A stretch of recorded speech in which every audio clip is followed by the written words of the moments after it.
അതിശയമെന്ന് ജനം പറയും വിധത്തിൽ യേശു ഒരു പ്രവൃത്തി ചെയ്യും. അതിശയമെന്ന് ജനം പറയും വിധത്തിൽ യേശു ഒരു പ്രവൃത്തി ചെയ്യും. ദൈവത്തിന്റെ മഹത്വം നിഴൽ വിരിക്കും, ദൈവത്തിന്റെ കരത്തിൽ നീ വസിക്കും.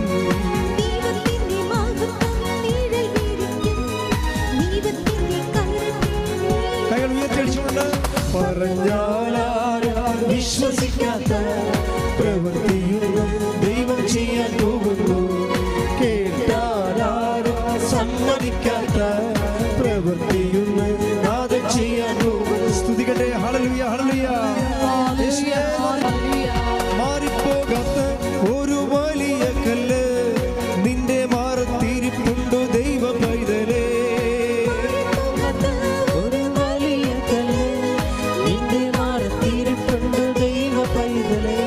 ദൈവത്തിന്റെ വചനം വന്നു ചേരുമ്പോൾ കല്ലുമാറി കരളിൽ കൃപ നിറയും.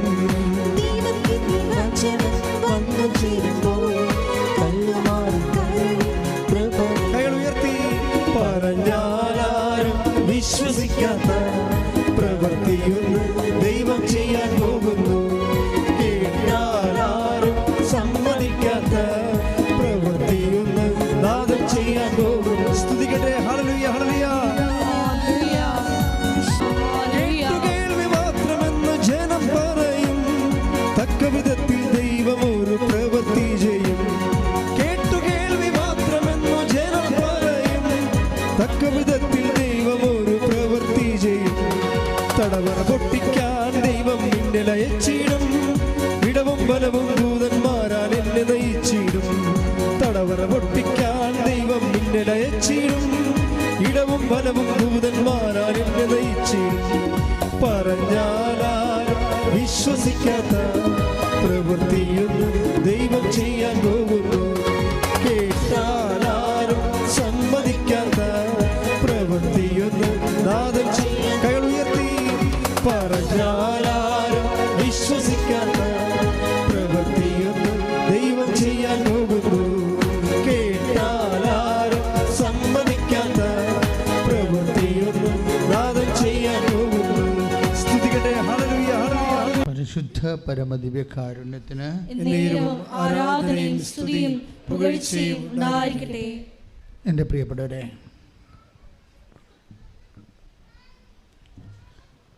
ഇപ്പോഴീ ദിവസങ്ങളിലൊക്കെ ആൾക്കാരുടെ കമൻ്റ് എന്നെ കാണുന്നവരൊക്കെ പറയുന്നത്, നമ്മുടെ യൂട്യൂബിൽ നിങ്ങൾ സാക്ഷ്യത്തിന് താഴെയുള്ള കമൻറ്റുകൾ നോക്കിയാൽ മനസ്സിലാകും. സാക്ഷ്യത്തിൻ്റെ നിലവാരം കൂടി വരുന്നെന്ന്. 2024 ആയപ്പോൾ നേരത്തെ 2022-23 ഉള്ളതിനേക്കാളും കുറച്ചുകൂടി ഡീപ്പായിട്ട്, കുറച്ചുകൂടി കാതൽ ആയിട്ടുള്ള വലിയ സാക്ഷ്യങ്ങൾ സംഭവിക്കുന്നു. സാക്ഷ്യങ്ങൾ നിങ്ങൾ നോക്കിയാൽ മനസ്സിലാവും. പണ്ട് നമ്മൾ 2 സാക്ഷ്യം കേട്ടുകൊണ്ടിരുന്നത്, പിന്നെ അത് 3 ആക്കി, ഇപ്പോഴ് 6 ആക്കിയിട്ടുണ്ട്. അത്രയും സാക്ഷ്യം, ഒത്തിരിയും നമ്മുടെ എല്ലാ ദിവസവും A ഗ്രേഡ് സാക്ഷ്യങ്ങൾ വരുന്നതാണ് സാക്ഷ്യങ്ങൾ കൂട്ടാൻ കാര്യം. അല്ല പിന്നെ അതൊരിക്കലും അത് കൂട്ടത്തിലായി പോകും. അതും 25,000 പേര് കാണുന്നുണ്ട് കൂട്ടത്തിലുള്ള ഒരുമിച്ചിരുന്ന സാക്ഷ്യങ്ങളും. ഉടമ്പടിയുടെ സ്ഥിരീകരണം എപ്പോഴും സാക്ഷ്യമാണ്. ഉടമ്പടി മാത്രമല്ല, ഉടമ്പടി എടുക്കുന്നവരുടെ സ്ഥിരീകരണം സാക്ഷ്യമാണ്. ഉടമ്പടിയുടെ സ്ഥിരീകരണം മാത്രമല്ല, ഉടമ്പടി എടുക്കുന്നവരുടെ നിങ്ങളുടെ സ്ഥിരീകരണവും സാക്ഷ്യത്തിലായിരിക്കണത്. നിങ്ങൾക്ക് ഉടമ്പടി എടുത്തിട്ട് സാക്ഷ്യമായില്ലെങ്കിൽ ദൈവം നിങ്ങളെ അംഗീകരിച്ചിട്ടില്ല എന്ന് വേണം കരുതാൻ. അത് സീരിയസ് വിഷയമാണ്. ഇതുവരെക്കും നിങ്ങൾ ഉടമ്പടി എടുത്തിട്ട് ചിലർ ഉടമ്പടി ആദ്യത്തെ കാലങ്ങളിലൊക്കെ ഒന്ന് ഉഴപ്പി പതുക്കെ അവിടെ സ്വന്തം സ്വഭാവം കാണിക്കും. തോന്നുമ്പോൾ എഴുന്നേക്കും, അല്ലെങ്കിൽ രോഗി ശുശ്രൂഷകൾ, അല്ലെങ്കിൽ അത് അമ്മയെക്കൊണ്ട്, അല്ലെങ്കിൽ എനിക്ക് സമയമില്ല അമ്മ പോയി കാണാനൊക്കെ പറയും രോഗികൾ. അങ്ങനെ നിങ്ങൾ നിങ്ങളുടെ വീട്ടിലുള്ളവരെ കൊണ്ടൊക്കെ ചെയ്യിക്കും. നമ്മുടെ റെക്കോർഡൊക്കെ സുവോളജിക്കാർ റെക്കോർഡ് ചെയ്യിക്കത്തില്ല, ബോട്ടണിക്കാരൊക്കെ ഏജൻസികളൊക്കെ ഉണ്ട്. അതുപോലെ ഈ ഏജൻസികളെ കൊണ്ട് ഉടമ്പടി എടുപ്പിക്കരുത് നിങ്ങൾ. അത് അമ്മയായാലും ശരി അപ്പനായാലും ശരി. ഉടമ്പടി is A personal bilateral agreement. അത് നിങ്ങളും ദൈവവും തമ്മിലുള്ള. ഇപ്പം തന്നെ ഞാനേ വേറെ കുറേ കാര്യം പറയാൻ വേണ്ടിയാണ് പ്രാർത്ഥിച്ചുകൊണ്ട് ഇറങ്ങിയപ്പോൾ ഇവിടെ വന്നപ്പോൾ ബൈബിൾ ഇരിക്കണപ്പോൾ നമുക്ക് ദൈവമേ ഈശോ എന്നാ പറയണം നോക്കാം എന്നും പറഞ്ഞുകൊണ്ട് പതുക്കെ ബൈബിളെടുത്ത് ജസ്റ്റ് ഓപ്പൺ ചെയ്ത് പ്രാർത്ഥിച്ച് ഓപ്പൺ ചെയ്തപ്പോൾ എന്താ പറഞ്ഞിരിക്കണത്? കാഴ്ചയില്ലാത്ത മൃഗങ്ങളെ നിങ്ങൾ ബലിയർപ്പിച്ചാൽ അത് തിന്മയല്ലേ? കാഴ്ചകളെക്കുറിച്ച് പറയുകയാണ്. സാക്ഷ്യജീവിതം. പണ്ട് ഇവർക്ക് ഒരു പരിപാടി ഉണ്ടായിരുന്നു യഹൂദന്മാർക്ക്. ഇപ്പം മലാക്കിയാണ് കിട്ടിയത് 1:8, 1:8 വാക്യം. രോഗം ബാധിച്ചതിനെയും അർപ്പിച്ചാൽ അത് തിന്മയല്ലേ? എന്നിട്ട് നിങ്ങൾക്ക് വേണ്ടാത്തത് കൊടുത്താലേ. അങ്ങനെ ചെയ്യും ചില ആൾക്കാർ. ഇവിടെ ചെയ്തിട്ടുണ്ടല്ല, നിങ്ങളോട് സാരി അല്ലെങ്കിൽ വസ്ത്രങ്ങൾ തരാൻ പറഞ്ഞപ്പോൾ നിങ്ങൾ ഈ ശവത്തിന് കൊടുക്കാൻ പറ്റിയ വസ്ത്രങ്ങൾ കൊണ്ടുവന്നിട്ടുണ്ട്. ഇവിടെ ഞാൻ നോക്കിയായിരുന്നു, വസ്ത്രങ്ങളൊക്കെ പോയി. ഞങ്ങളാരും കൊടുക്കത്തില്ല, അതെല്ലാം കത്തിച്ച് കളയാൻ പോവുകയാണ്. കൃപാസനം കൊടുക്കുമെങ്കിൽ ഫസ്റ്റ് ഹാൻഡ്, ആദ്യത്തത്, ഏറ്റവും പുതിയത് അതാണ് കൊടുക്കണം. അല്ല നിങ്ങളിട്ട് പഴകി ഒക്കെ സാധനങ്ങൾ കൊണ്ടിട്ടുണ്ട്. അതാണ് കാഴ്ച. അത് ഇപ്പോൾ അതാണ് കർത്താവ് ചോദിക്കുന്നത്, പറ്റിപ്പല്ലേ? നിങ്ങൾ ഉടമ്പടി ഒരു പറ്റിപ്പല്ലേ എന്നാണ് ചോദിക്കുന്നത്. എന്താണ്? കാഴ്ചയില്ലാത്ത മൃഗങ്ങളെ നിങ്ങൾ അർപ്പിച്ചാൽ അത് തിന്മയല്ലേ എന്ന്. നന്മയല്ല, തിന്മയാണ് ചെയ്തിരിക്കുന്നത്. വീട്ടിൽ വേണ്ടാത്ത സാധനങ്ങളൊക്കെ കൊണ്ടുവന്ന് ഇവിടെ ഡംപ് ചെയ്തിരിക്കുകയാണ് വലിയ ബാഗിൽ. അപ്പോൾ അവർക്ക് പണി വരുന്നുണ്ട്. ഇത് ഞാനിപ്പോൾ ആലോചിച്ച് പറഞ്ഞാൽ നിങ്ങൾക്കറിയാമല്ലോ, ഇവിടെ ഇരുന്ന് കർത്താവിൻ്റെ വചനം ഇരിക്കുമ്പോൾ എനിക്ക് വന്ന് ഈശോയ്ക്ക് എന്തോ സംസാരിക്കാനുണ്ടെന്ന് തോന്നിയപ്പോഴും എടുത്തപ്പോഴാണ് മലാക്കി 1:8 കിട്ടിയത്. ശ്രദ്ധിക്കണം കേട്ടോ.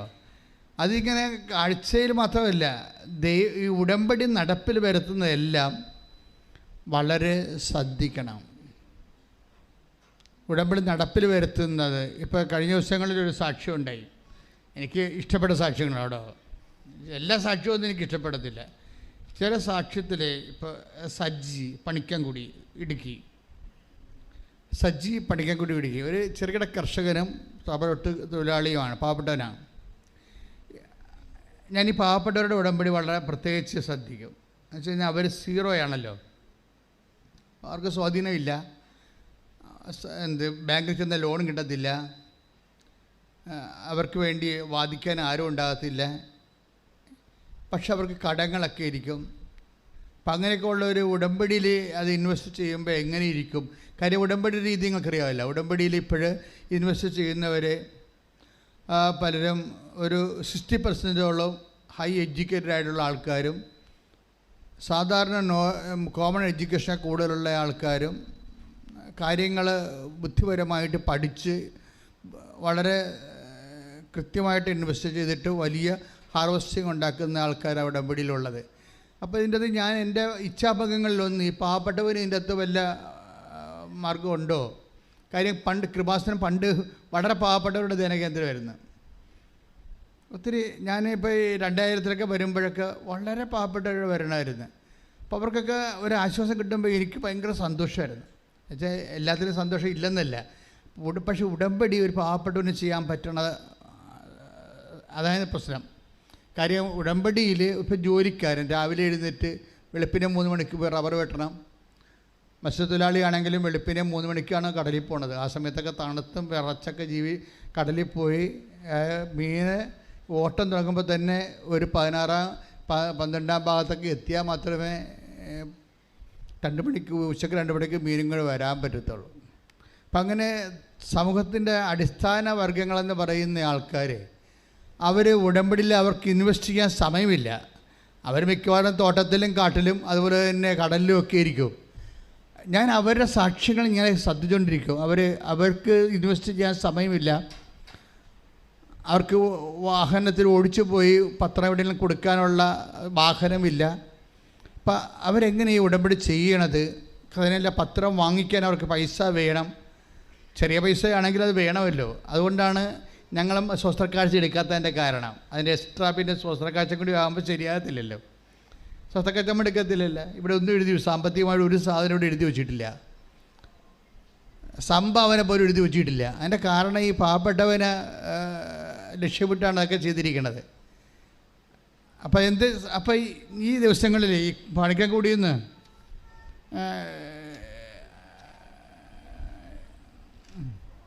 സജി സാക്ഷ്യം പറഞ്ഞപ്പോൾ ഞാൻ ശ്രദ്ധിച്ചു. കാര്യം സജിക്ക് കടമുണ്ട്. വളരെ കഷ്ടപ്പെട്ട് ജീവിക്കുന്ന ഒരു മലയോര കർഷകനാണ്. അപ്പം അദ്ദേഹത്തിൻ്റെ പ്രശ്നം ഈ കടങ്ങളിങ്ങനെ പരിഹരിക്കാൻ പറ്റുമെന്ന് അദ്ദേഹത്തിന് ഒരു പിടിയില്ല. കാര്യം നമ്മൾ മുമ്പിലൊന്നും കാണുന്നില്ല.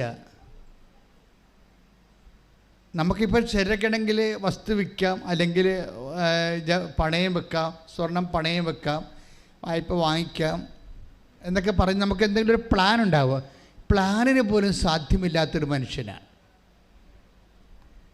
അപ്പോൾ ഒരു സീറോയാണ് ശരിക്കും. പ്ലാനിന് പോലും നമുക്കൊന്ന് ഒരു പദ്ധതി വിഭാവന ചെയ്യാൻ സങ്കല്പിക്കാൻ പോലും ഒരു സാധ്യതയില്ലാത്ത, സങ്കല്പത്തിന് പോലും സാധ്യതയില്ലാത്ത ഒരു ജീവിതമാണ്.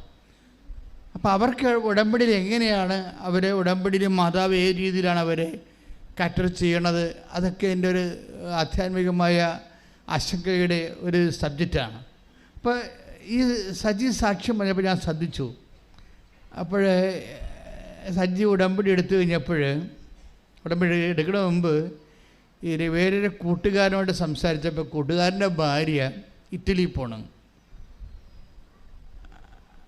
അപ്പോൾ കൂട്ടുകാരൻ പറഞ്ഞു, എടാ ഇനിയുള്ള കാലത്ത് നാട്ടിക്കിടന്നൊരു കാര്യമില്ല, ഇങ്ങനെയൊക്കെ വല്ലതൊക്കെ ചെയ്താൽ മാത്രമേ ജീവിക്കാൻ പറ്റത്തുള്ളൂ എന്നൊക്കെ പറഞ്ഞ് ഇവർ തമ്മിൽ ഡയലോഗ് പറയുകയാണ്.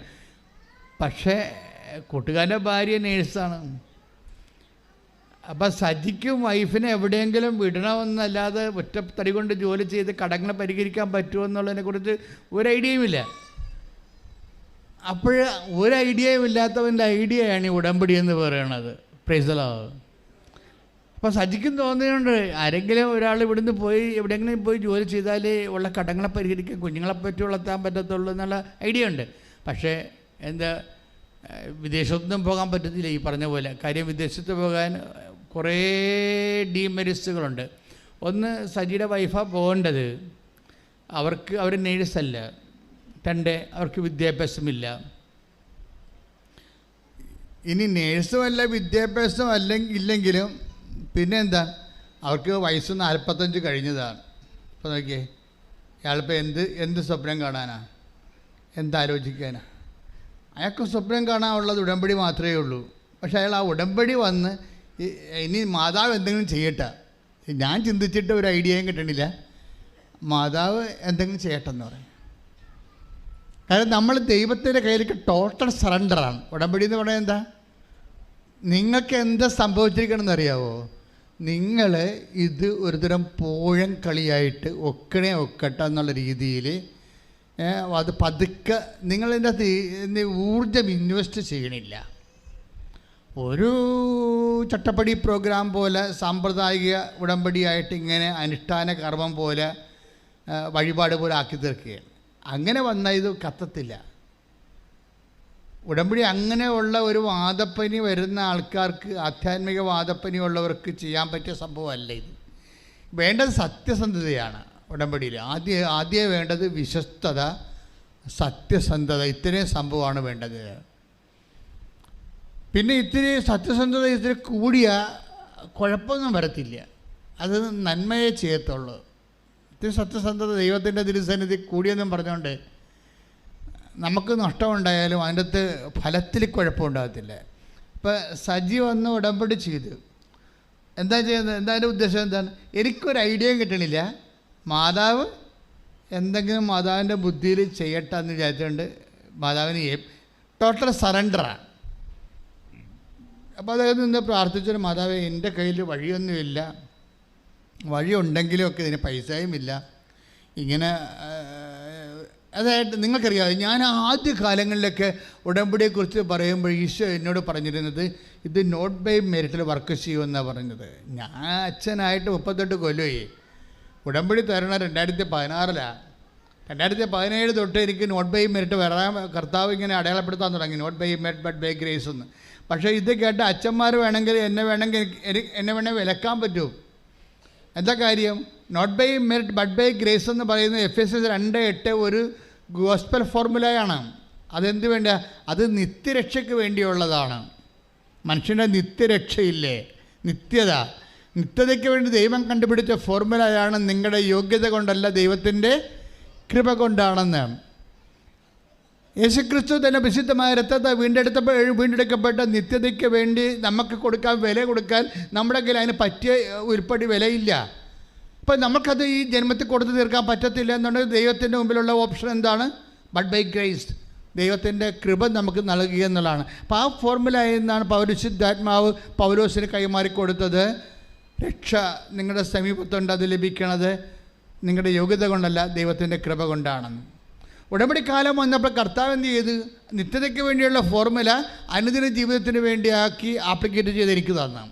അപ്പോൾ ഞാൻ അന്ന് പോലും സംസാരിക്കാൻ തുടങ്ങി. ഉടമ്പടി വർക്ക് ചെയ്യാൻ പോണതെല്ലാം നോട്ട് ബൈ മെറിറ്റിലാണ്. അത് നിങ്ങളുടെ കഴിവിലല്ല, നിങ്ങളുടെ വിദ്യാഭ്യാസത്തിലല്ല, നിങ്ങളുടെ ആരോഗ്യത്തിലല്ല, നിങ്ങളുടെ എക്സ്പീരിയൻസിലല്ല, കർത്താവിൻ്റെ കൃപയിലാണെന്ന്. ഞാനത് പറയാൻ തുടങ്ങിയതിന് ശേഷം കർത്താവ് ആ രീതി ഒത്തിരിയേറെ അനുഭവങ്ങൾ തരാൻ തുടങ്ങി. അപ്പോൾ എനിക്ക് മനസ്സിലായി നിത്യതയ്ക്ക് വേണ്ടി മാത്രമുള്ള ജീവിത ഫോർമുലയല്ല ഇത്, അനുദിന ജീവിതത്തിന് ഇത് തന്നെയാണ് ആപ്ലിക്കേഷൻ എന്ന് പറഞ്ഞത്. ശ്രദ്ധിക്കട്ടെ. ഹല്ലേലൂയ.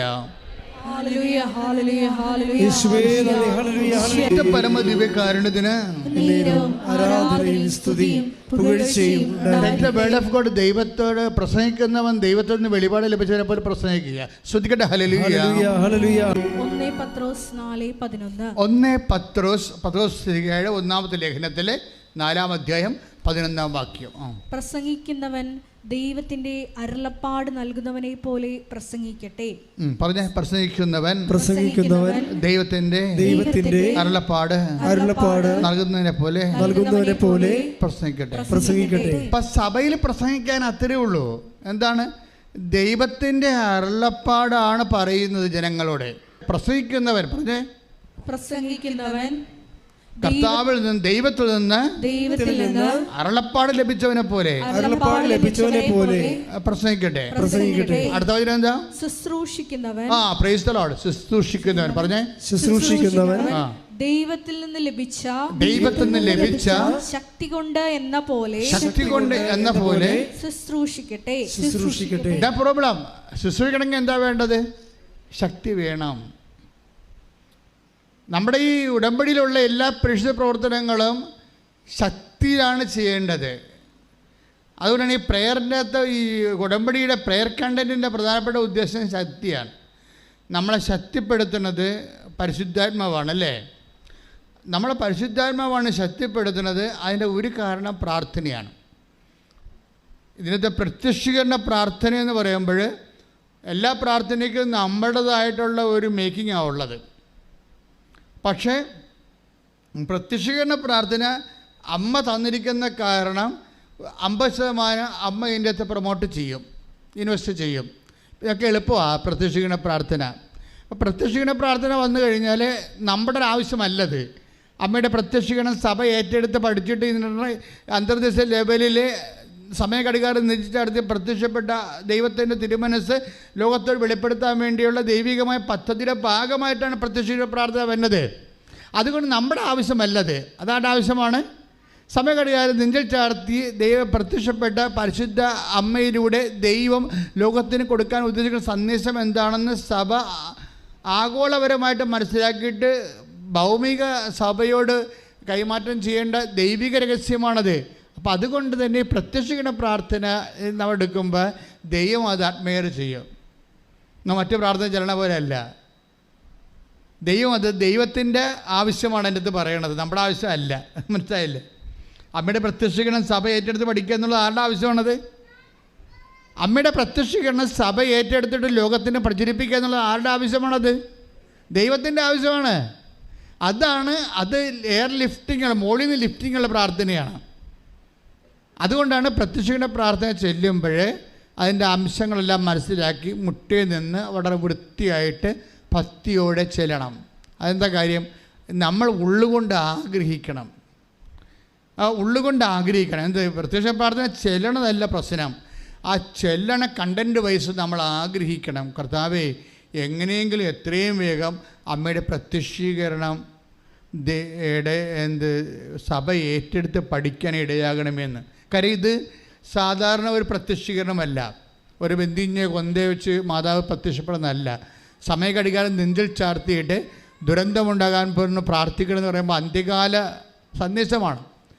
അത് ഉറപ്പല്ലേ? സമയം എന്ന് പറയുമ്പോൾ സമയം തീരാൻ നിൽക്കുകയല്ലേ. 10:08 സൂചി എന്ന് പറയുമ്പോൾ 1.25 മണിക്കൂറാണ് ഇനി യാമമുള്ളത്. അപ്പോൾ അതിനുള്ളിൽ എല്ലാ മനുഷ്യരിലേക്കും ദൈവത്തിൻ്റെ വചനം എത്തിച്ചേരണം. അനുതാപിക്കാൻ ദൈവം പ്രത്യേക അനുഗ്രഹം കൊടുത്തിരിക്കുന്നവർക്ക് അവസരം കൊടുക്കണം. ഇങ്ങനെ കുറേ ദൈവികമായ ദൗത്യങ്ങൾ ഭൂമിയിൽ നിറവേറാറുണ്ട്. അതൊന്നും ലോക്കലായിട്ടുള്ള കാര്യമല്ല, അതൊരു ആഗോളമായിട്ട് ഗ്ലോബലായിട്ടുള്ള വിഷയമാണ്. It will take time. അതിന് നല്ല പ്രാർത്ഥന ആവശ്യമുണ്ട്, അത് നല്ലൊരു പ്രാർത്ഥന ആവശ്യമുണ്ട്. അപ്പം അതുകൊണ്ട് ആ പ്രാർത്ഥനയിലേക്ക് വരുന്നതിൻ്റെ ഭാഗമായിട്ട് നിങ്ങൾ ദൈവത്തിൻ്റെ പദ്ധതികളോട് മനസ്സുകൊണ്ട് സന്തോഷത്തോടെയാണ് നിങ്ങൾ മനസ്സായി യോജിച്ചുകൊണ്ടാണ് നിങ്ങൾ ആഗ്രഹിക്കണം. പ്രത്യക്ഷ പ്രാർത്ഥന ചെല്ലുമ്പോൾ ഞാനൊരു പ്രാർത്ഥന ചെല്ലി. അപ്പോൾ നിങ്ങളുടെ ഉദ്ദേശം എന്താണ്? പ്രത്യക്ഷ പ്രാർത്ഥന ഇടയ്ക്കൊരു നിയോഗം വരുന്നുണ്ട്. പശു പ്രസവിക്കണം, ആന പ്രസവിക്കണം എന്നൊക്കെ പറഞ്ഞുകൊണ്ട് നിങ്ങൾ അതിൻ്റെ ഇടയ്ക്ക് കയറി പറയും. അതിനു വേണ്ടിയാണ് നിങ്ങൾ പ്രത്യക്ഷ പ്രാർത്ഥന ചെല്ലണത്. അത് നിങ്ങളുടെ ആവശ്യമാണ്, അത് ഞാൻ എതിർപ്പല്ല. അത് അമ്മ പ്രാർത്ഥന തന്നപ്പോൾ അതിനകത്ത് പറഞ്ഞിട്ടുള്ള കാര്യമാണ് ആൾക്കാരുടെ നിയോഗം പറയാമെന്ന്. പക്ഷേ അത് 50% ഉള്ളൂ. 50% നമ്മുടെ വിഷയമല്ല. 50% ഈ പ്രത്യക്ഷീകരണ പ്രാർത്ഥന ചെല്ലണ ആൾക്കാർ മനസ്സുകൊണ്ട് ചിന്തിക്കണം. എന്താണ് സമയഘടികാരം നെല്ലിച്ചടച്ച് പ്രത്യക്ഷപ്പെട്ട ദൈവത്തിൻ്റെ തിരുമനസ് എന്താണെന്ന് സഭയ്ക്ക് മനസ്സിലാക്കിക്കൊണ്ട് ഈ പ്രത്യക്ഷീകരണം സഭ പഠിച്ചുകൊണ്ട് ലോകത്തിന് കൈമാറണം. ഇതിനു വേണ്ടി സ്തുതിക്കട്ടെ, സ്തുതിക്കട്ടെ. ഹല്ലേലൂയ, ഹല്ലേലൂയ, ഹല്ലേലൂയ, ഹല്ലേലൂയ, ഹല്ലേലൂയ. യേശുവേ നന്ദി, ഹല്ലേലൂയ, ഹല്ലേലൂയ, ഹല്ലേലൂയ. ഇത്രയും വേഗം സഭ ഏറ്റെടുത്ത് പ്രഖ്യാപിക്കുവാൻ ആരാധനയിലൂടെ കൃപയാകണമേ. വാഗ്ദാനം പേടകമേ, സ്വർഗീയ പൊന്മലരേ, കൃപാസനത്തിൻ്റെ അമ്മേ, പ്രസാദവരമാതാവേ.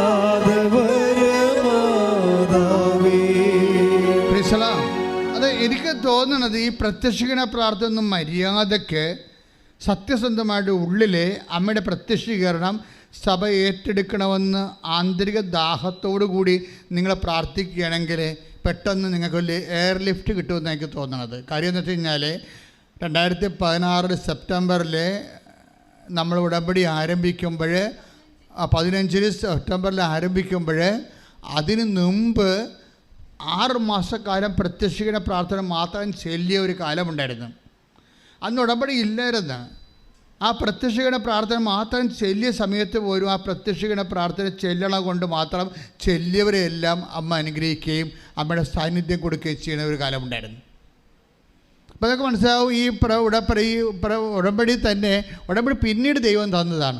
ആദ്യം തന്നെ പ്രത്യക്ഷീകരണ പ്രാർത്ഥനയാണ്. അതിൻ്റെ ഉദ്ദേശം ഈ പ്രത്യക്ഷീകരണം ദൈവം ഏറ്റെടുക്കുക, സഭ ഏറ്റെടുക്കുകയും തന്നെയാണ്. എൻ്റെ മക്കളെ, അതുകൊണ്ട് ഈ പ്രത്യക്ഷീകരണ പ്രാർത്ഥനയിലാണ് ശക്തി ഇരിക്കുന്നത്. ഇപ്പം എന്താ നമ്മൾ വചനം 10 ദിവസത്തിൻ്റെ 4-11 വായിച്ചത് എന്താണ്? ശുശ്രൂഷിക്കുന്നവൻ പറഞ്ഞേ, ശുശ്രൂഷിക്കുന്നവൻ ദൈവത്തിൽ നിന്ന് ശക്തി ലഭിച്ചവനെ പോലെ ശുശ്രൂഷിക്കട്ടെ. ഇത് ഒരു ശക്തിയുമില്ലാതെയാണ് ശുശ്രൂഷിക്കണം. വാദപ്പനി പിടിച്ചവനെ പോലെ. ഇനി ആർക്കാണ് പത്രം കൊടുക്കാനുള്ളത്? ദൈവത്തിന് നാളെ കൊടുക്കാമായിരിക്കും, അല്ലേ മറ്റൊന്നാ കൊടുക്കാം. നാളെ ഞാൻ ആലപ്പുഴ പോകുന്നുണ്ട്, അല്ലെങ്കിൽ ഞാൻ കോട്ടയത്ത് പോകുന്നുണ്ട്, അപ്പോഴാണ് മറ്റേ കൊടുക്കുക. ആരെങ്കിലും കാണാം. അപ്പോഴും നാട്ടിൽ കൊടുക്കത്തില്ല. നാട്ടിൽ കൊടുത്ത ആൾക്കാർ കാണത്തില്ലേ? നാട്ടിലെ അയൽവാസിക്കൊന്നും കൊടുത്തില്ല. അപ്പം ചോദിക്കും, നിനക്ക് ഇതേ പണിയുള്ളതെന്ന് ചോദിക്കും. നീ ഇതും കൊണ്ട് നടന്നിട്ട് എന്നാ പുഴുങ്ങിയെന്ന് ചോദിക്കും. അപ്പോൾ അവർ നാക്കിട്ടടിക്കണ കാരണം ഞാൻ നാട്ടുകാരെ പേടിയാണ് എനിക്ക്. അപ്പം ശക്തിയില്ല. 10 കൊണ്ടായാലും അവരിങ്ങോട്ട് കുറേ ചോദ്യം ചോദിക്കൂലേ? നീ ഇത്രയും നാൾ കൊണ്ടുപോയിട്ട് നിൻ്റെ മോളെ കെട്ടിച്ചാ, നിനക്ക് വീട് വെച്ചാ, നിൻ്റെ രോഗം മാറിയാ, പിന്നെ അതിനകത്ത് ഇത് ചോദ്യം ഉണ്ടാക്കണമെന്ന് ചോദിക്കുമ്പോൾ നാട്ടുകാർക്ക് നമ്മുടെ അവസ്ഥ അറിയാവുന്ന കാരണം നമ്മൾ നാട്ടിൽ കൊടുക്കത്തില്ല. അടുത്ത നാട്ടിൽ കൊണ്ടേ കൊടുക്കും, ടൗണിലേക്ക് കൊണ്ടേ കൊടുക്കും. ദാറ്റ് മീൻസ് ശക്തിയില്ല. നിങ്ങളുടെ ശക്തി ആരാ കളഞ്ഞത്? നാട്ടുകാർ കളഞ്ഞു. അതുകൊണ്ട് നാട്ടിലോ അയൽവാസികളോ ഇടവക പള്ളിയിലോ കൊടുക്കുന്നതിന് പകരം പുറത്ത് കൊണ്ട് കൊടുക്കേണ്ട എന്നല്ല പറയണത്. നിങ്ങൾ ഇപ്പോൾ ഇങ്ങനെ പേടിച്ചു, എങ്ങനെ ഉടമ്പടി എടുത്തു പോയില്ലേ, കൊടുത്തില്ലെങ്കിൽ പിന്നെ പണിയായി പോകുമല്ലോ എന്നൊക്കെ വിചാരിച്ചുണ്ടാക്കാനും വേണ്ടി ഒക്കാനിക്കാനിരുന്ന് കഴിഞ്ഞാൽ ശക്തിയില്ലെന്നാണ് അർത്ഥം. ശുശ്രൂഷയ്ക്ക് ശക്തിയില്ല. ശുശ്രൂഷിക്കുന്ന ദൈവികമായിട്ടുള്ള അല്ല കൊടുക്കണത്, മാനുഷികമായിട്ടാണ് കൊടുക്കുന്നത്. ഉടമ്പടി വർക്കൗട്ട് ചെയ്യത്തില്ല. അതുകൊണ്ടാണ് 1:10-4:11 പറയണത്. ഏറ്റു പറഞ്ഞ് ശുശ്രൂഷിക്കുന്നവൻ ദൈവത്തിൽ നിന്ന് ശക്തി ലഭിച്ചവനെ പോലെ ശുശ്രൂഷിക്കട്ടെ. അപ്പോഴേ ഈ ആദ്യം ഈ സജി എന്ന് പറയുന്ന കക്ഷി ഉടമ്പടി ഇങ്ങനെ ശക്തിയില്ലാതെ ചെയ്തുകൊണ്ടിരുന്നത്. അത് കാരണം എന്നാ പറ്റിയെന്ന് വെച്ച് കഴിഞ്ഞാൽ പുള്ളിക്കാരൻ്റെ ഇതൊന്നും കാര്യം, ഒന്നാമത് വൈഫിന് 45 വയസ്സ് കഴിഞ്ഞ്, രണ്ടാമത്തെ വിദ്യാഭ്യാസം ഇല്ല, മൂന്നാമത്തെ ഒരു നേഴ്സല്ല, അങ്ങനെ പല പ്രശ്നങ്ങളുണ്ട്. പിന്നെ എവിടെ നിന്നൊക്കെ ലോണ് സംഘടിപ്പിച്ച് കിട്ടി, അതും കുറച്ച് പാടുപെട്ടാണെങ്കിൽ ലോണ് കിട്ടി. ലോണ് കിട്ടിയെങ്കിലും സെറ്റാകണില്ല, ആളെ കയറ്റിവിടാൻ പറ്റണില്ല. ഇപ്പോൾ കടവുമായി ആളെ കയറിവിടാൻ പറ്റണില്ല, വല്ലാത്ത അവസ്ഥയായി. പക്ഷേ ഈ മനുഷ്യന് ഒരു ഉടമ്പടി ഒരു ട്വിസ്റ്റ് വരുത്തി. പഴയതിനേക്കാൾ എപ്പോഴും നമ്മൾ ഓർക്കേണ്ടത് ഉടമ്പടിയിൽ ഓരോ മാസവും അതിൻ്റെ ട്വിസ്റ്റിംഗ് ഉണ്ടാകണം. കാര്യം ദൈവം മുമ്പത്തേക്കാൾ കുറച്ചുകൂടി നിങ്ങളുടെ വിശ്വാസവും അതുപോലെ തന്നെ ദൈവസ്നേഹവും ഒക്കെ വർദ്ധിച്ചിട്ട് വേണം. അങ്ങനെ ഒരു അപ്ഡേഷൻസ് എപ്പോഴും നമ്മുടെ ആധ്യാത്മിക ജീവിതത്തിൽ ഉണ്ടാകണം. അല്ല മുമ്പത്തേക്കാൾ ഗതികെട്ട രീതി, ഉടമ്പടി എടുത്ത കാലത്തേക്കാൾ ഗതികെട്ടാണ് ഇപ്പം ചെയ്യണമെങ്കിൽ അതിൻ്റെ അർത്ഥം നിങ്ങൾ ചെയ്തിട്ട് കാര്യമില്ല. ഇനി നല്ല വെടിപ്പായിട്ട് കത്തോലിക്കരാണെങ്കിൽ വെടിപ്പായിട്ട് കുമ്പസാരിച്ചിട്ട്, മറ്റുള്ള മതസ്ഥരാണ് മറ്റുള്ള സഹോദരങ്ങളാണെങ്കിൽ ദൈവത്തോട് അനുതാപപ്പെട്ടിട്ട് ഉടമ്പടി കുറച്ചുകൂടി സത്യസന്ധമായിട്ട് ചെയ്യാൻ തുടങ്ങിയ ഒരു കുഴപ്പവും ഉണ്ടാകത്തില്ല. ദൈവത്തോട് കാര്യം അറിയാൻ പാടില്ലല്ലോ, നിങ്ങൾക്ക് അറിയാൻ പാടില്ലല്ലേ ഇങ്ങനെ വന്നത്. അപ്പോൾ അതുകൊണ്ട് ദൈവം അതൊക്കെ ക്ഷമിക്കും. പക്ഷേ എൻ്റെ മക്കൾ ചെയ്യേണ്ടത് വർദ്ധിച്ച് ദൈവസ്നേഹം, വർദ്ധിച്ച് വിശ്വാസം, അങ്ങനെയാണത് കൈകാര്യം ചെയ്ത് പോകേണ്ടത്. അതിൻ്റെ അകത്ത് എല്ലാത്തിനും ഒരു സത്യസന്ധത ഉണ്ടാകണം. ഇപ്പോൾ സജി എന്താ ചെയ്തിരിക്കണത്? സജി ചെയ്തിരിക്കണത് അതായത് പത്രമൊക്കെ വാങ്ങിച്ചു കൊടുത്തപ്പോഴേ ഈ വിദ്യാഭ്യാസവും ഇല്ല, നേഴ്സുമല്ല, വയസ്സും കഴിഞ്ഞ ആളെ ഒരു ഏജൻസിയെ കിട്ടി ഇറ്റലിക്ക് വരെ മാൾട്ടയിൽ പോകാനിടയായി. അത് വലിയ ഭാഗ്യമായി. അയാൾ ആ സഹോദരിയെ സംബന്ധിച്ചിടത്തോളം മാൾട്ട വരെ എത്തിയത് ഉടമ്പടിയുടെ ചിറകിലാണ് എത്തിയിരിക്കുന്നത്. അല്ല വേറെ യാതൊരുവിധ മെറിറ്റും അവർക്കില്ല. നോട്ട് ബൈ മെറിറ്റിൽ വർക്ക് ചെയ്യണത്. പക്ഷേ മാൾട്ടയെ ചെന്നിട്ടാണെങ്കിലും പുറത്തിറങ്ങാൻ പറ്റണില്ല.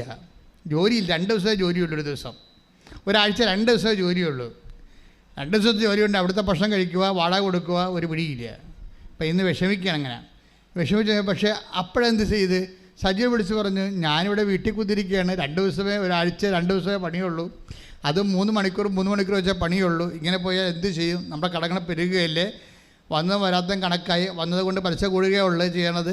അങ്ങോട്ടും ഇങ്ങോട്ടും സങ്കടം പറഞ്ഞ് വിഷമിക്കുകയാണ്. പക്ഷേ ആ വിഷമമൊന്നും സജിക്കില്ല. സജി വേറെ പരിപാടി ചെയ്ത് സജി, അതായത് ഈ ശുശ്രൂഷിക്കുന്നവൻ ദൈവത്തിൽ നിന്ന് ശക്തി ലഭിച്ചവനെ പരിസ്ഥിതി. സജി പോകുന്ന സ്ഥലങ്ങളിലെല്ലാം ഇടുക്കിയിൽ പലയിടത്തും ബംഗാളികൾ വർക്ക് ചെയ്യുന്നുണ്ട്. അതുപോലെ ഇടുക്കി പലയിടത്തും തമിഴന്മാർ വർക്ക് ചെയ്യുന്നുണ്ട് തോട്ടങ്ങളിലൊക്കെ. പുള്ളിക്കാരൻ എന്നാ ചെയ്താൽ മലയാളം പത്രം വാങ്ങിക്കുന്നതിന് പകരം പുള്ളിക്കാരൻ ബംഗാളി പത്രം, ഹിന്ദി പത്രവും അതുപോലെ തമിഴ് പത്രവും മേടിച്ചു. എന്നിട്ട് റബ്ബർ പുള്ളിയുടെ പണി കഴിഞ്ഞിട്ട് പുള്ളി ഇത് കൊണ്ടുപോയി ഒരു ജോലി പോലെ ചെയ്യുകയാണ് കർത്താവിന്. ഇത് ഒരു ജോലി പോലെ ചെയ്യണം. നമുക്ക് ജോലി ചെയ്യണത് കുടുംബം പോറ്റാൻ വേണ്ടിയല്ലേ. അപ്പോൾ നമ്മൾ സീരിയസ് ആയിട്ട് ചെയ്യുമല്ല. അപ്പോൾ കുടുംബം പോറ്റാൻ വേണ്ടി ജോലി ചെയ്യണ പോലെ അതേ ഉദ്ദേശത്തിൽ ശുശ്രൂഷിക്കുന്നവൻ ദൈവത്തിൽ നിന്ന് ശക്തി ലഭിച്ചവനെ പോലെ ശുശ്രൂഷിക്കേണ്ട കർത്താവ് പറഞ്ഞില്ലേ. അപ്പോൾ അതുകൊണ്ട് തന്നെ ഒരു ജോലി പോലെ ഇത്തിരി കർത്താവുമായിട്ടൊരു ബന്ധമില്ലാത്ത ആൾക്കാരെ തിരഞ്ഞ് കണ്ടുപിടിച്ചിട്ട് അവരോട് ഹിന്ദി അറിയാൻ പറയാം, മലയാളം അറിയാം, തമിഴ് അറിയാൻ പാടില്ലെങ്കിലും ആ മനുഷ്യൻ കർത്താവിൻ്റെ വേല മറ്റുള്ളവർക്ക് ചെയ്യണം. ചെയ്തു കഴിഞ്ഞപ്പോൾ അത് ഇത്തിരി കട്ടി കൂടിയ പണിയല്ലേ. ഇവൻ സത്യസന്ധനാണെന്ന് ദൈവത്തെ മനസ്സിലായില്ലേ. ദൈവം ഉടനെ ഒരു പണി ചെയ്യും. നിങ്ങൾക്കറിയാവില്ല, നിങ്ങളെക്കുറിച്ചുള്ള എന്നോട് ചോദിച്ചപ്പോൾ എന്നോട് ആരെയും ചോദിക്കുകയാണ്, അച്ഛാ ബൈബിളിലെ അച്ഛന് ഏറ്റവും ഇഷ്ടപ്പെട്ട അഭിഷേകം കിട്ടിയ വചനം ഏതാണെന്ന് ചോദിച്ചു കഴിഞ്ഞാൽ ഞാൻ പറയാൻ പോണ വചനം 32 സങ്കീർത്തനം 32:12 പറയത്തുള്ളൂ. 32:8 എന്താണ്? നീ നടക്കേണ്ട വഴി നിൻ്റെ മുഖത്ത് നോക്കി ഞാൻ നിന്നെ ഉപദേശിക്കും. Price the Lord. ഒന്ന് പറഞ്ഞേ, നീ നടക്കേണ്ട വഴി നീ നടക്കേണ്ട വഴി നിന്റെ മുഖത്ത് നോക്കി നിന്റെ മുഖത്ത് നോക്കി ഞാൻ ഉപദേശിക്കും. ഞാൻ ഉപദേശിക്കും. അപ്പോൾ ഈ വചനമാണ് എൻ്റെ മനസ്സിൽ എനിക്ക് ഏറ്റവും അഭിഷേകം കിട്ടിയിരിക്കുന്ന വചനം. അപ്പം നമ്മളെ സംബന്ധിച്ചിടത്തോളം നമ്മൾ നടക്കേണ്ട വഴി നമ്മൾ കണ്ടുപിടിക്കേണ്ട ഒരു കാര്യമില്ല. കർത്താവ് ചോദിച്ചില്ലേ, എന്ത് കുടിക്കും, എന്ത് കഴിക്കും, എന്ത് ധരിക്കട്ടെ. ശ്രദ്ധിക്കട്ടെ. ഹല്ലേലൂയ ഹല്ലേലൂയ ഹല്ലേലൂയ യേശുവേ നന്ദി. ഹല്ലേലൂയ ഹല്ലേലൂയ യേശുവേ ആരാധന ആരാധന ആരാധന. മത്തായി 6:25. മത്തായി 6:25. ഞാൻ നിങ്ങളോട് പറയുന്ന എന്ത് ഭക്ഷിക്കും, എന്ത് ഭക്ഷിക്കാം, എന്ത് പാനം ചെയ്യും, എന്ത് പാനം ചെയ്യാം, എന്ന് ജീവനെക്കുറിച്ചോ, എന്ത് ധരിക്കും, എന്ന് ശരീരത്തെക്കുറിച്ചോ, നിങ്ങൾ ഉത്കണ്ഠാകുലരാകേണ്ട. ഭക്ഷണത്തെക്കാൾ ജീവനും വസ്ത്രത്തെക്കാൾ ശരീരവും ശ്രേഷ്ഠമല്ലേ. അപ്പോഴേ നമ്മളെ സംബന്ധിച്ചിടത്തോളം നീ നടക്കേണ്ട വഴി പറഞ്ഞേ, നീ നടക്കേണ്ട സങ്കീർത്തനം 32:8 എന്താ പറയണത്? നീ നടക്കേണ്ട വഴി. അപ്പൊ ഇത് പറഞ്ഞപ്പോൾ ഞാൻ ഇന്ന് രാവിലെ കുർബാനയ്ക്ക് അത് ചിന്തിച്ചോണ്ടിരിക്കുകയായിരുന്നു. നീ നടക്കേണ്ട വഴി എന്ന് പറഞ്ഞപ്പോൾ കർത്താവ് പറഞ്ഞ വഴി മാത്രമല്ല, നീ കഴിക്കേണ്ട ഭക്ഷണം, നീ ധരിക്കേണ്ട ഉടുപ്പ്, നീ ചെയ്യേണ്ട ജോലി, നീ വസിക്കേണ്ട വീട്, നീ താമസിക്കേണ്ട ഇടം, എവരിത്തിങ് നിന്റെ കർത്താവിൻ്റെ അടുത്തുണ്ട്. ശ്രുതിക്കട്ടെ. ഹല്ലേലൂയ. പരിശുദ്ധ പരമ ദിവ്യകാരുണ്യത്തിന് ആരാധനയും സ്തുതിയും പുകഴ്ചയും ഉണ്ടായിരിക്കട്ടെ. അപ്പൊ വഴിയും വാതിലും കാണുന്നിരുന്നപ്പോൾ തലപോഞ്ഞിരുന്നിട്ട് വിഷമിച്ചിട്ട് ഒരു കഥയുമില്ല. മറിച്ച് ഇതിൻ്റെ ഏറ്റവും കാര്യങ്ങൾ നിന്റെ കർത്താവിൻ്റെ കയ്യിലുണ്ട്. ഞാൻ കഴിഞ്ഞ ദിവസങ്ങളിൽ ഒരു വിഷയത്തെക്കുറിച്ച് കർത്താവിനോട് ഡിസ്കസ് ചെയ്തിട്ട് ഞാൻ പറഞ്ഞു, Isho, is it right, this intention is right or not, is it according to the will of God? ഞാൻ കർത്താവിനോട് ചോദിച്ചു, ഇത് എനിക്ക് ലഭിക്കുന്നതുകൊണ്ട് നിനക്ക് എന്തെങ്കിലും ബുദ്ധിമുട്ടുണ്ടോ, ആധ്യാത്മിക ജീവിതത്തിൽ ഇത് എനിക്കെതിരാണോ എന്ന് ചോദിച്ചപ്പോൾ കർത്താവിനോട് പറഞ്ഞു, ശാന്തശീലർ അനുഗ്രഹീതരാകുന്നു, അവർ ഭൂമി കൈവശമാക്കാൻ. നീ വ്യഗ്രത കാണിക്കേണ്ട, ശാന്തമായിട്ട് കാത്തിരിക്കാൻ പറഞ്ഞു. ദാറ്റ് മീൻസ് ഓരോ കാര്യത്തെക്കുറിച്ചും കർത്താവിന് വ്യക്തതയുണ്ട്. എൻ്റെ ദൈവത്തിൽ നീ നടക്കേണ്ട വഴി, നീ കഴിക്കേണ്ട ഭക്ഷണം, നീ ധരിക്കേണ്ട വസ്ത്രം, നീ താമസിക്കേണ്ട ഇടം, നീ കല്യാണം കഴിക്കേണ്ട വ്യക്തി, എവരിത്തിങ് നിന്റെ കർത്താവിൻ്റെ കൂടെയുണ്ട്. കൈയടിച്ച് ശ്രദ്ധിക്കേണ്ട. ഹല്ലേലൂയ.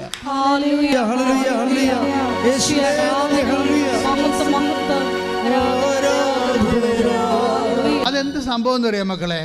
നിങ്ങളുടെ കർത്താവ് എന്താ നമ്മളോട് പറഞ്ഞത്? നിന്റെ ശത്രു നിന്റെ വീട്ടിലായിരിക്കട്ടെ. ശ്രദ്ധിക്കട്ടെ. ഹല്ലേലൂയ ഹല്ലേലൂയ ഹല്ലേലൂയ യേശുവേ നന്ദി. ഹല്ലേലൂയ ഹല്ലേലൂയ യേശുവേ ആരാധന ആരാധന ആരാധന. ഹല്ലേലൂയ ഹല്ലേലൂയ. മത്തായി 10:36. സ്വന്തം കുടുംബത്തിൽപ്പെട്ടവർ തന്നെ ആയിരിക്കും. ഒന്ന് പറഞ്ഞേ, സ്വന്തം കുടുംബത്തിൽപ്പെട്ടവർ തന്നെ ആയിരിക്കും. സ്വന്തം കുടുംബത്തിൽപ്പെട്ടവർ തന്നെ ആയിരിക്കും ഒരുവന്റെ ശത്രുക്കൾ. ആര് പറഞ്ഞതാ? കർത്താവ് പറഞ്ഞതാണ്. ഇപ്പൊ നേരത്തെ ഈശോ 1:10-4:11 എന്താ പറയണത്? അതായത് പ്രസംഗിക്കുന്നവൻ ദൈവത്തിൽ നിന്ന് അരുളപ്പാട് ലഭിച്ചവനെ പോലെ. ഇപ്പം കർത്താവ് തന്ന അരുളപ്പാടാണ് ഈ വചനം. എനിക്കറിയാൻ പലറിഞ്ഞു. കർത്താവിനോട് പറഞ്ഞു, എന്നാ പറഞ്ഞതെന്നറിയാവോ? നമ്മളിരുന്ന് വചനം വായിക്കലേ, വചനം വായിക്കുമ്പോൾ അടുക്കളയിലും ഉമ്മറത്തും ഒക്കെ ഇരിക്കുന്നവർ നമ്മളെ കാണുമ്പോൾ കൊഞ്ഞനം കൊത്തും. പിന്നെ ഇരിപ്പുണ്ട്, ഇനി ഒരു പണിയും ചെയ്യത്തില്ല ഈ വീട്ടിൽ. വചനം കൊണ്ട് നമ്മൾ ഇരിക്കുമ്പോൾ പറയോ, അതേ വചനം പെട്ടിയും വെച്ചുകൊണ്ടിരിപ്പുണ്ട്, ഇനി ഈ വീട്ടിൽ ഒരു പണിയും നടക്കത്തില്ല. നമ്മളെ വീട്ടിലുള്ള പിശാചുകൾ ഇതിനെ ആക്ഷേപിക്കും. അപ്പനാകാം, അമ്മയാകാം, നാത്തൂനാകാം. ഇത് പിശാചാണ്, ശത്രുവാണെന്നാണ് പറഞ്ഞിരിക്കണത്. ശത്രുവിനെ തിരിച്ചറിയിക്കണം. നിൻ്റെ വീട്ടിൽ തന്നെ ഉണ്ട് ശത്രു. ഇതിപ്പോൾ ഈശോ പറഞ്ഞതാണ്. ഒരുവൻ്റെ ശത്രു അവൻ്റെ. നിങ്ങൾക്കൊരു കാര്യം മനസ്സിലാക്കുന്നത്, അതായത് നമ്മൾ ഓരോ വീട്ടുകാർ ഓരോ കാര്യങ്ങൾ പറഞ്ഞ് അങ്ങനെ ചെയ്യണം ഇങ്ങനെ ചെയ്യണം എന്നൊക്കെ പറയും. പക്ഷേ നമ്മളെക്കുറിച്ച് നീ നടക്കേണ്ട വഴി, കഴിക്കേണ്ട ഭക്ഷണം, ധരിക്കേണ്ട വസ്ത്രം എല്ലാം ദൈവത്തിൻ്റെ കയ്യിലുണ്ട്. അത് വെളിപ്പെട്ട് കിട്ടാൻ വേണ്ടി നമ്മളെന്ത് ചെയ്യണം? കർത്താവിൻ്റെ കൂടെ ഇരിക്കണം കുറേ സമയം. അപ്പോൾ കർത്താവിൻ്റെ കൂടെ ഇരിക്കുമ്പോൾ നമ്മളെ ഇരുത്തത്തില്ല, പിശാച് ഇരുത്തത്തില്ല. പിശാച് അപ്പനിലൂടെ, നാത്തൂനിലൂടെ, അമ്മയിലൂടെ, ആൻറ്റിയിലൂടെ, അരിനിലൂടെ, ആങ്ങളയിലൂടെയൊക്കെ നമ്മൾ സ്ക്രൂ ചെയ്യും. അവളിരുന്നിട്ടുണ്ട്, ഇനി ഒരു പണി നടക്കത്തില്ല വീട്ടിൽ. ഇത്രയും നാൾ ഇതിന് കുത്തിരുന്ന് എന്ത് നേടി? വല്ല ഭ്രാന്തി പിടിക്കാൻ വേണ്ട, എഴുന്നേറ്റ് പോയെന്ന് പറയും. ആ ബൈബിൾ വായിച്ച ഭ്രാന്തി പിടിക്കുമെന്ന് ആര് പറയും? അപ്പം പറയണം അത് പിശാചാണ്, നിങ്ങൾ മനസ്സിലാക്കണം. ബൈബിൾ വായിച്ച ഭ്രാന്തി പിടിക്കുമെന്ന് ആരെങ്കിലും പറയുന്നുണ്ടെങ്കിൽ നിങ്ങൾ അവരെ ഒന്ന് നോക്കണം. അപ്പനായാലും അമ്മയായാലും ആൻറ്റി ആയാലും ആങ്ങളെയായാലും നാത്തുനായാലും നോക്കണം. ഈ സാധനത്തിന് വാലുണ്ട, ഈ സാധനത്തിന് കൊമ്പുണ്ടാന്ന് നോക്കണം. സാധനം വേറെയാണോ വന്നിരിക്കുന്നത്? കർത്താവ് പറഞ്ഞിട്ടുണ്ട്, എൻ്റെ ശത്രു അവൻ്റെ വീട്ടിൽ തന്നെയായിരിക്കും. എൻ്റെ ദൈവപൈതലെ നീ നടക്കേണ്ട വഴി ദൈവപൈതലാകണത് അങ്ങനെയാണ്. ഞങ്ങളൊക്കെ ആയത് അങ്ങനെയാണ്. ഞാൻ ദൈവപൈതലാണെന്ന് വീമ്പടിക്കുകയല്ല. പക്ഷേ ഞാനൊരു കാര്യം ചെയ്തിട്ടുണ്ടെങ്കിൽ ഇന്ന് വരെ നമ്മളിവിടെ എത്തിയിരിക്കുന്നു. ഞാൻ 38 വർഷമായി കർത്താവിനോട് യാത്ര ചെയ്യണത്. ദൈവത്തോടുള്ള ബന്ധമെന്ന് പറയുന്നത് സംഘാതമായ ബന്ധത്തെക്കാൾ വ്യക്തിപരമായ ബന്ധമാണ്. ആ വ്യക്തിപരമായ ബന്ധത്തിൻ്റെ ശാശ്വതമായിട്ട് ആ വ്യക്തിപരമായ ബന്ധം കൃത്യമാകാൻ വേണ്ടി, ആ വ്യക്തിബന്ധം ആഴമുള്ളാകാൻ വേണ്ടി ദൈവികമായ ഫോർമുല ഉണ്ട്. ദൈവസ്നേഹത്തോടെ, വിശ്വാസത്തോടെ, സത്യസന്ധതയോടെ ദൈവത്തിലേക്ക് തിരിയുമ്പോൾ ദൈവം ആരാണെന്നും ദൈവം എന്ത് നമ്മളോട് കൊണ്ടുണ്ട് എന്ത് തീരുമാനിക്കണമെന്നും നമ്മൾ എങ്ങോട്ട് പോകണമെന്നും എല്ലാം കർത്താവ് വെളിപ്പെടുത്തി തരും. ആ വഴികളിലൂടെയാണ് സഭയെ നമ്മൾ 2000 കൊല്ലങ്ങളായിട്ട് സഭയെ ദൈവം നയിച്ചുകൊണ്ടിരുന്നത്. വ്യക്തികളിലൂടെയാണ്. ഓരോരോ കാലഘട്ടങ്ങളിലും നിങ്ങളുമായിട്ട് ദൈവം സംസാരിക്കുന്നതും നിങ്ങളുടെ കുടുംബം, നിങ്ങളുടെ ജീവിതം, നിങ്ങളുടെ മക്കൾ, നിങ്ങളുടെ പ്രൊഫഷൻ, നിങ്ങളുടെ അതിജീവനം എല്ലാം ദൈവം നിങ്ങളിലൂടെയാണ് വെളിപ്പെടുത്തണമെന്നുണ്ടെങ്കിൽ നിങ്ങൾ ദൈവവുമായിട്ട് ഒരു വ്യക്തിപരമായ സഹിത്വം ഉണ്ടാകണം. അത് പ്രവർത്തനം വഴിയാകാം, പ്രാർത്ഥന വഴിയാകാം, ദൈവവചനം വഴിയാകാം, വായന വഴിയാകാം, ശുശ്രൂഷ വഴിയാകാം. പക്ഷേ by no means it should be a sincere effect. സത്യസന്ധമായിരിക്കണം. ശ്രുതികട ഹല്ലേലൂയ. ഹല്ലേലൂയ ഹല്ലേലൂയ ഹല്ലേലൂയ ഹല്ലേലൂയ. യേശുവേ നന്ദി. ഹല്ലേലൂയ ഹല്ലേലൂയ ഹല്ലേലൂയ. ഹല്ലേലൂയ.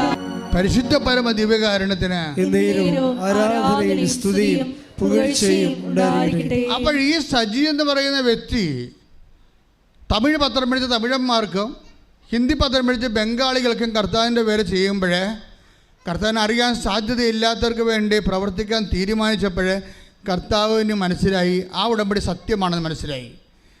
എന്ത് ചെയ്ത്? ഭാര്യ മാൾട്ടായിരിക്കുക, അന്തോ ഇല്ല കുന്തോ ഇല്ലായിരിക്കുകയാണ്. എന്ത് ചെയ്യണമെന്ന് അറിയാൻ പോലെ ഇരിക്കുക. അപ്പോൾ അവർ ബൈ ചാൻസിൽ അമ്പിളി എന്നും പറഞ്ഞൊരു സ്ത്രീയെ അവർ പരിചയപ്പെട്ടു, മലയാളി. അപ്പോൾ അവരോട് പറഞ്ഞ് ഞാനിങ്ങനെ അകപ്പെട്ടിരിക്കുകയാണ്, എനിക്ക് ആഴ്ചയിൽ 2 ദിവസത്തെ പണിയാണുള്ളത്, അത് 3 മണിക്കൂർ പണിയേ ഉള്ളൂ, എനിക്ക് ജീവിക്കാൻ പറ്റണില്ല എന്ന് പറഞ്ഞു. അപ്പോൾ അമ്പിളി പറഞ്ഞ് ഒരു കുഴപ്പമില്ല, നിനക്ക് എന്താ വേണ്ടത്? ഞാൻ ഇറ്റലിയിൽ എനിക്ക് ജോലി കിട്ടിയാൽ കൊള്ളാവുന്നുണ്ട്. നിങ്ങൾ ആ സാക്ഷ്യം കേൾക്കണം. ഇവർ നാട്ടിൽ വെച്ച് ഏത് ജോലിക്ക്, ഏത് രാജ്യത്ത്, ഏത് സ്ഥലത്ത് പോയി ജോലി ചെയ്യണമോ ആ സ്ഥലത്തേക്ക് കർത്താവ് അമ്പിളിയിലൂടെ ഇവിടെ കൂട്ടിക്കൊണ്ടു പോകും. ശ്രദ്ധിക്കട്ടെ. ഹല്ലേലൂയ.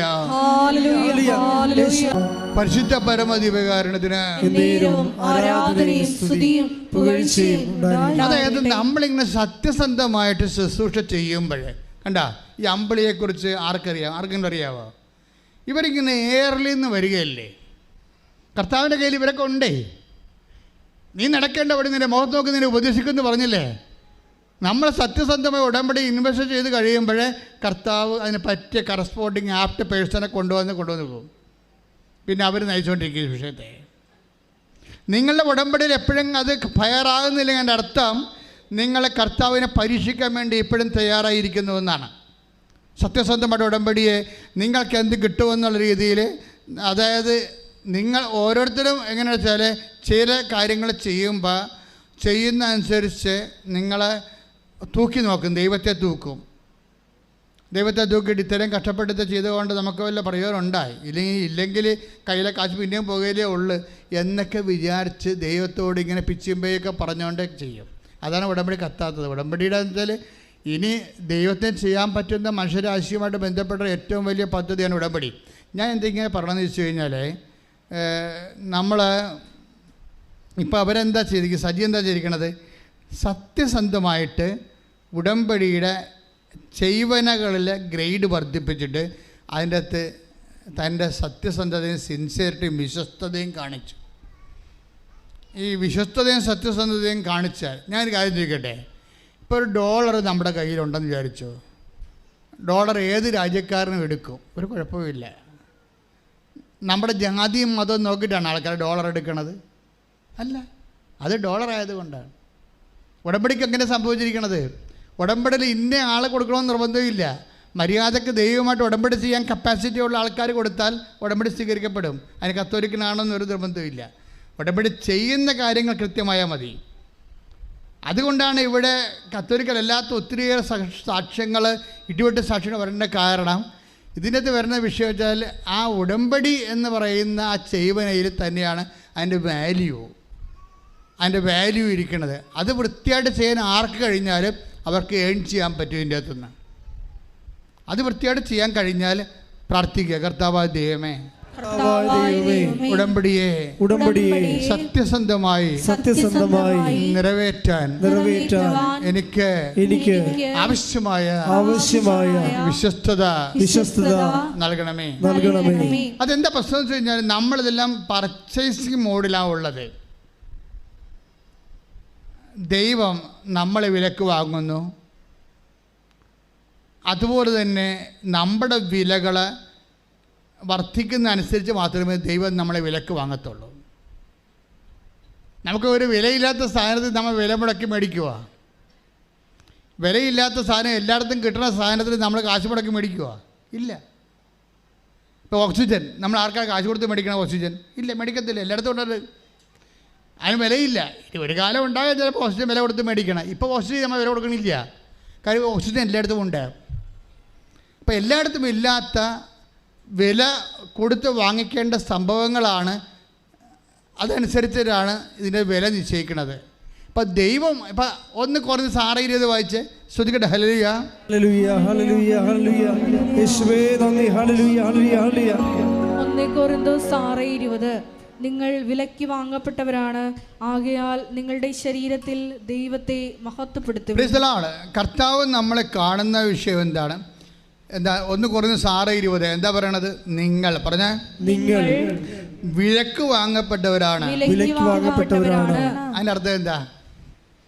വിലക്ക് വാങ്ങാൻ വേണ്ടി മാത്രം നമുക്ക് വില ഉണ്ടെന്ന് അതിൻ്റെ അർത്ഥം മനസ്സിലായില്ലേ? വിലക്ക് വാങ്ങാൻ വേണ്ടി മാത്രം നമുക്ക് വിലയില്ലെന്നുണ്ടെങ്കിൽ ആരെങ്കിലും നമ്മൾ വിലക്ക് വാങ്ങിക്കുക? അതാണ് 1 കൊരിന്ത്യർ 6:20 പറയണത്. എന്താ പറയണത്? പറഞ്ഞ് നിങ്ങൾ വിലക്ക് വാങ്ങപ്പെട്ടവരാണ്. എന്താ കർത്താവിൻ്റെ വചനം ഉദ്ദേശിക്കണത്? കർത്താവിൻ്റെ വിശുദ്ധമായ രക്തത്താൽ വീണ്ടെടുക്കപ്പെട്ടവരാണെന്ന് എൻ്റെ അർത്ഥം. നമുക്ക് വേണ്ടി ക്രിസ്തു മരിക്കാൻ വേണ്ടി മാത്രം നമ്മൾ വിലയുള്ളവരാണ്. കൈയടിച്ച് ശ്രദ്ധിക്കട്ടെ. ഹല്ലേലൂയ ഹല്ലേലൂയ ഹല്ലേലൂയ ഹല്ലേലൂയ. പരമദിവ്യകാരുണ്യത്തിന് ആരാധനയും സ്തുതിയും പുകഴ്ചയും ഉണ്ടായിരിക്കട്ടെ. മനുഷ്യന് മറ്റ് ജീവമണ്ഡലങ്ങളെ ഉള്ള വസ്തുക്കളെക്കാളും ദൈവം വില കൽപ്പിച്ചിട്ടുണ്ട്. ഇപ്പോൾ പക്ഷികളെക്കാളും നമുക്ക് വിലയുണ്ട്, അതുപോലെ തന്നെ മൃഗങ്ങളെക്കാൾ വിലയുണ്ട് എന്നൊക്കെ ഈശോ ആദ്യം പറയും. നിങ്ങൾക്ക് പക്ഷികളെക്കാൾ വിലയുണ്ടെന്ന് ആദ്യം പറയും, പിന്നെ പറയും നിങ്ങൾക്ക് മൃഗങ്ങളെക്കാൾ വിലയുണ്ടെന്ന് പറയും, പിന്നെ പറയും നിങ്ങൾക്ക് മനുഷ്യരെക്കാൾ വിലയുണ്ടെന്ന് പറയും. അപ്പോൾ വില ഒരു പ്രശ്നമാണ്. Take the word of God. Mathai 6:26 ശ്രദ്ധിക്കട്ടെ. ഹല്ലേലൂയ ഹല്ലേലൂയ ഹല്ലേലൂയ. മത്തായി 6:26 ആകാശത്തിലെ പക്ഷികളെ നോക്കുവിൻ, അവ വിതയ്ക്കുന്നില്ല, കൊയ്യുന്നില്ല, കളപ്പുരയിൽ ശേഖരിക്കുന്നുമില്ല, എങ്കിലും നിങ്ങളുടെ സ്വർഗസ്ഥനായ പിതാവ് അവയെ തീറ്റിപ്പോറ്റുന്നു. അവയേക്കാൾ എത്രയോ വിലപ്പെട്ടവരാണ് നിങ്ങൾ. അപ്പോൾ വില നിശ്ചയിച്ചിട്ടുണ്ട്. വില ഒരു പ്രശ്നമാണ്. ആധ്യാത്മിക ജീവിതത്തിലും ഉടമ്പടിയിലും വില ഒരു പ്രശ്നമാണ്. പക്ഷികളെക്കാൾ വിലയുള്ളവരാണല്ലോ നിങ്ങൾ. രണ്ടാമതുണ്ട് മൃഗങ്ങളെക്കാൾ വിലയുള്ളവരാണെന്ന് പറഞ്ഞിട്ടുണ്ട്. അതായത് മത്തായി 12:12 എടുത്ത് ശ്രുതികട. ഹല്ലേലൂയ ഹല്ലേലൂയ ഹല്ലേലൂയ ഹല്ലേലൂയ യേശുവേ നന്ദി. ഹല്ലേലൂയ. മത്തായി 12:12 ആടിനേക്കാൾ എത്രയേറെ വിലപ്പെട്ടവനാണ് മനുഷ്യൻ. ആടിനേക്കാൾ പറഞ്ഞേ. ആടിനേക്കാൾ എത്രയേറെ വിലപ്പെട്ടവരാണ് മനുഷ്യർ. അപ്പം മനുഷ്യരിലേക്ക് വരണത് ആദ്യം ധാതുക്കൾ, പിന്നീട് ചെടികൾ, പിന്നീട് ആനിമൽ കിങ്ഡം. ഇങ്ങനെ എല്ലാം കഴിയുമ്പോഴാണ് മനുഷ്യൻ്റെ ഹ്യൂമൻ കിങ്ഡം വരണത്. അപ്പോൾ അതിനേക്കാൾ വിലയുള്ളവരാണ് പ്രപഞ്ചത്തെ ദൈവം വില കൽപ്പിക്കുകയാണ് മനുഷ്യൻ. ഇനി പിന്നെ ഒരു മനുഷ്യനുണ്ട്. എന്താണ്? യേശുക്രിസ്തുവിൻ്റെ വിശുദ്ധമായ രക്തത്താൽ വീണ്ടെടുക്കപ്പെടാൻ വേണ്ടി മാത്രം വിലയുള്ള മനുഷ്യർ. അതെന്ത് മനുഷ്യരാണ്? കർത്താവിൻ്റെ ആത്മാവ് ദൈവം നിക്ഷേപിച്ചുള്ള മനുഷ്യർ. അവിടെയാണ് ആത്മാവ് വരണത്. ക്രിസ്തുവിൻ്റെ രക്തത്താൽ നമ്മൾ വീണ്ടെടുക്കാൻ കാരണം എന്താണ്?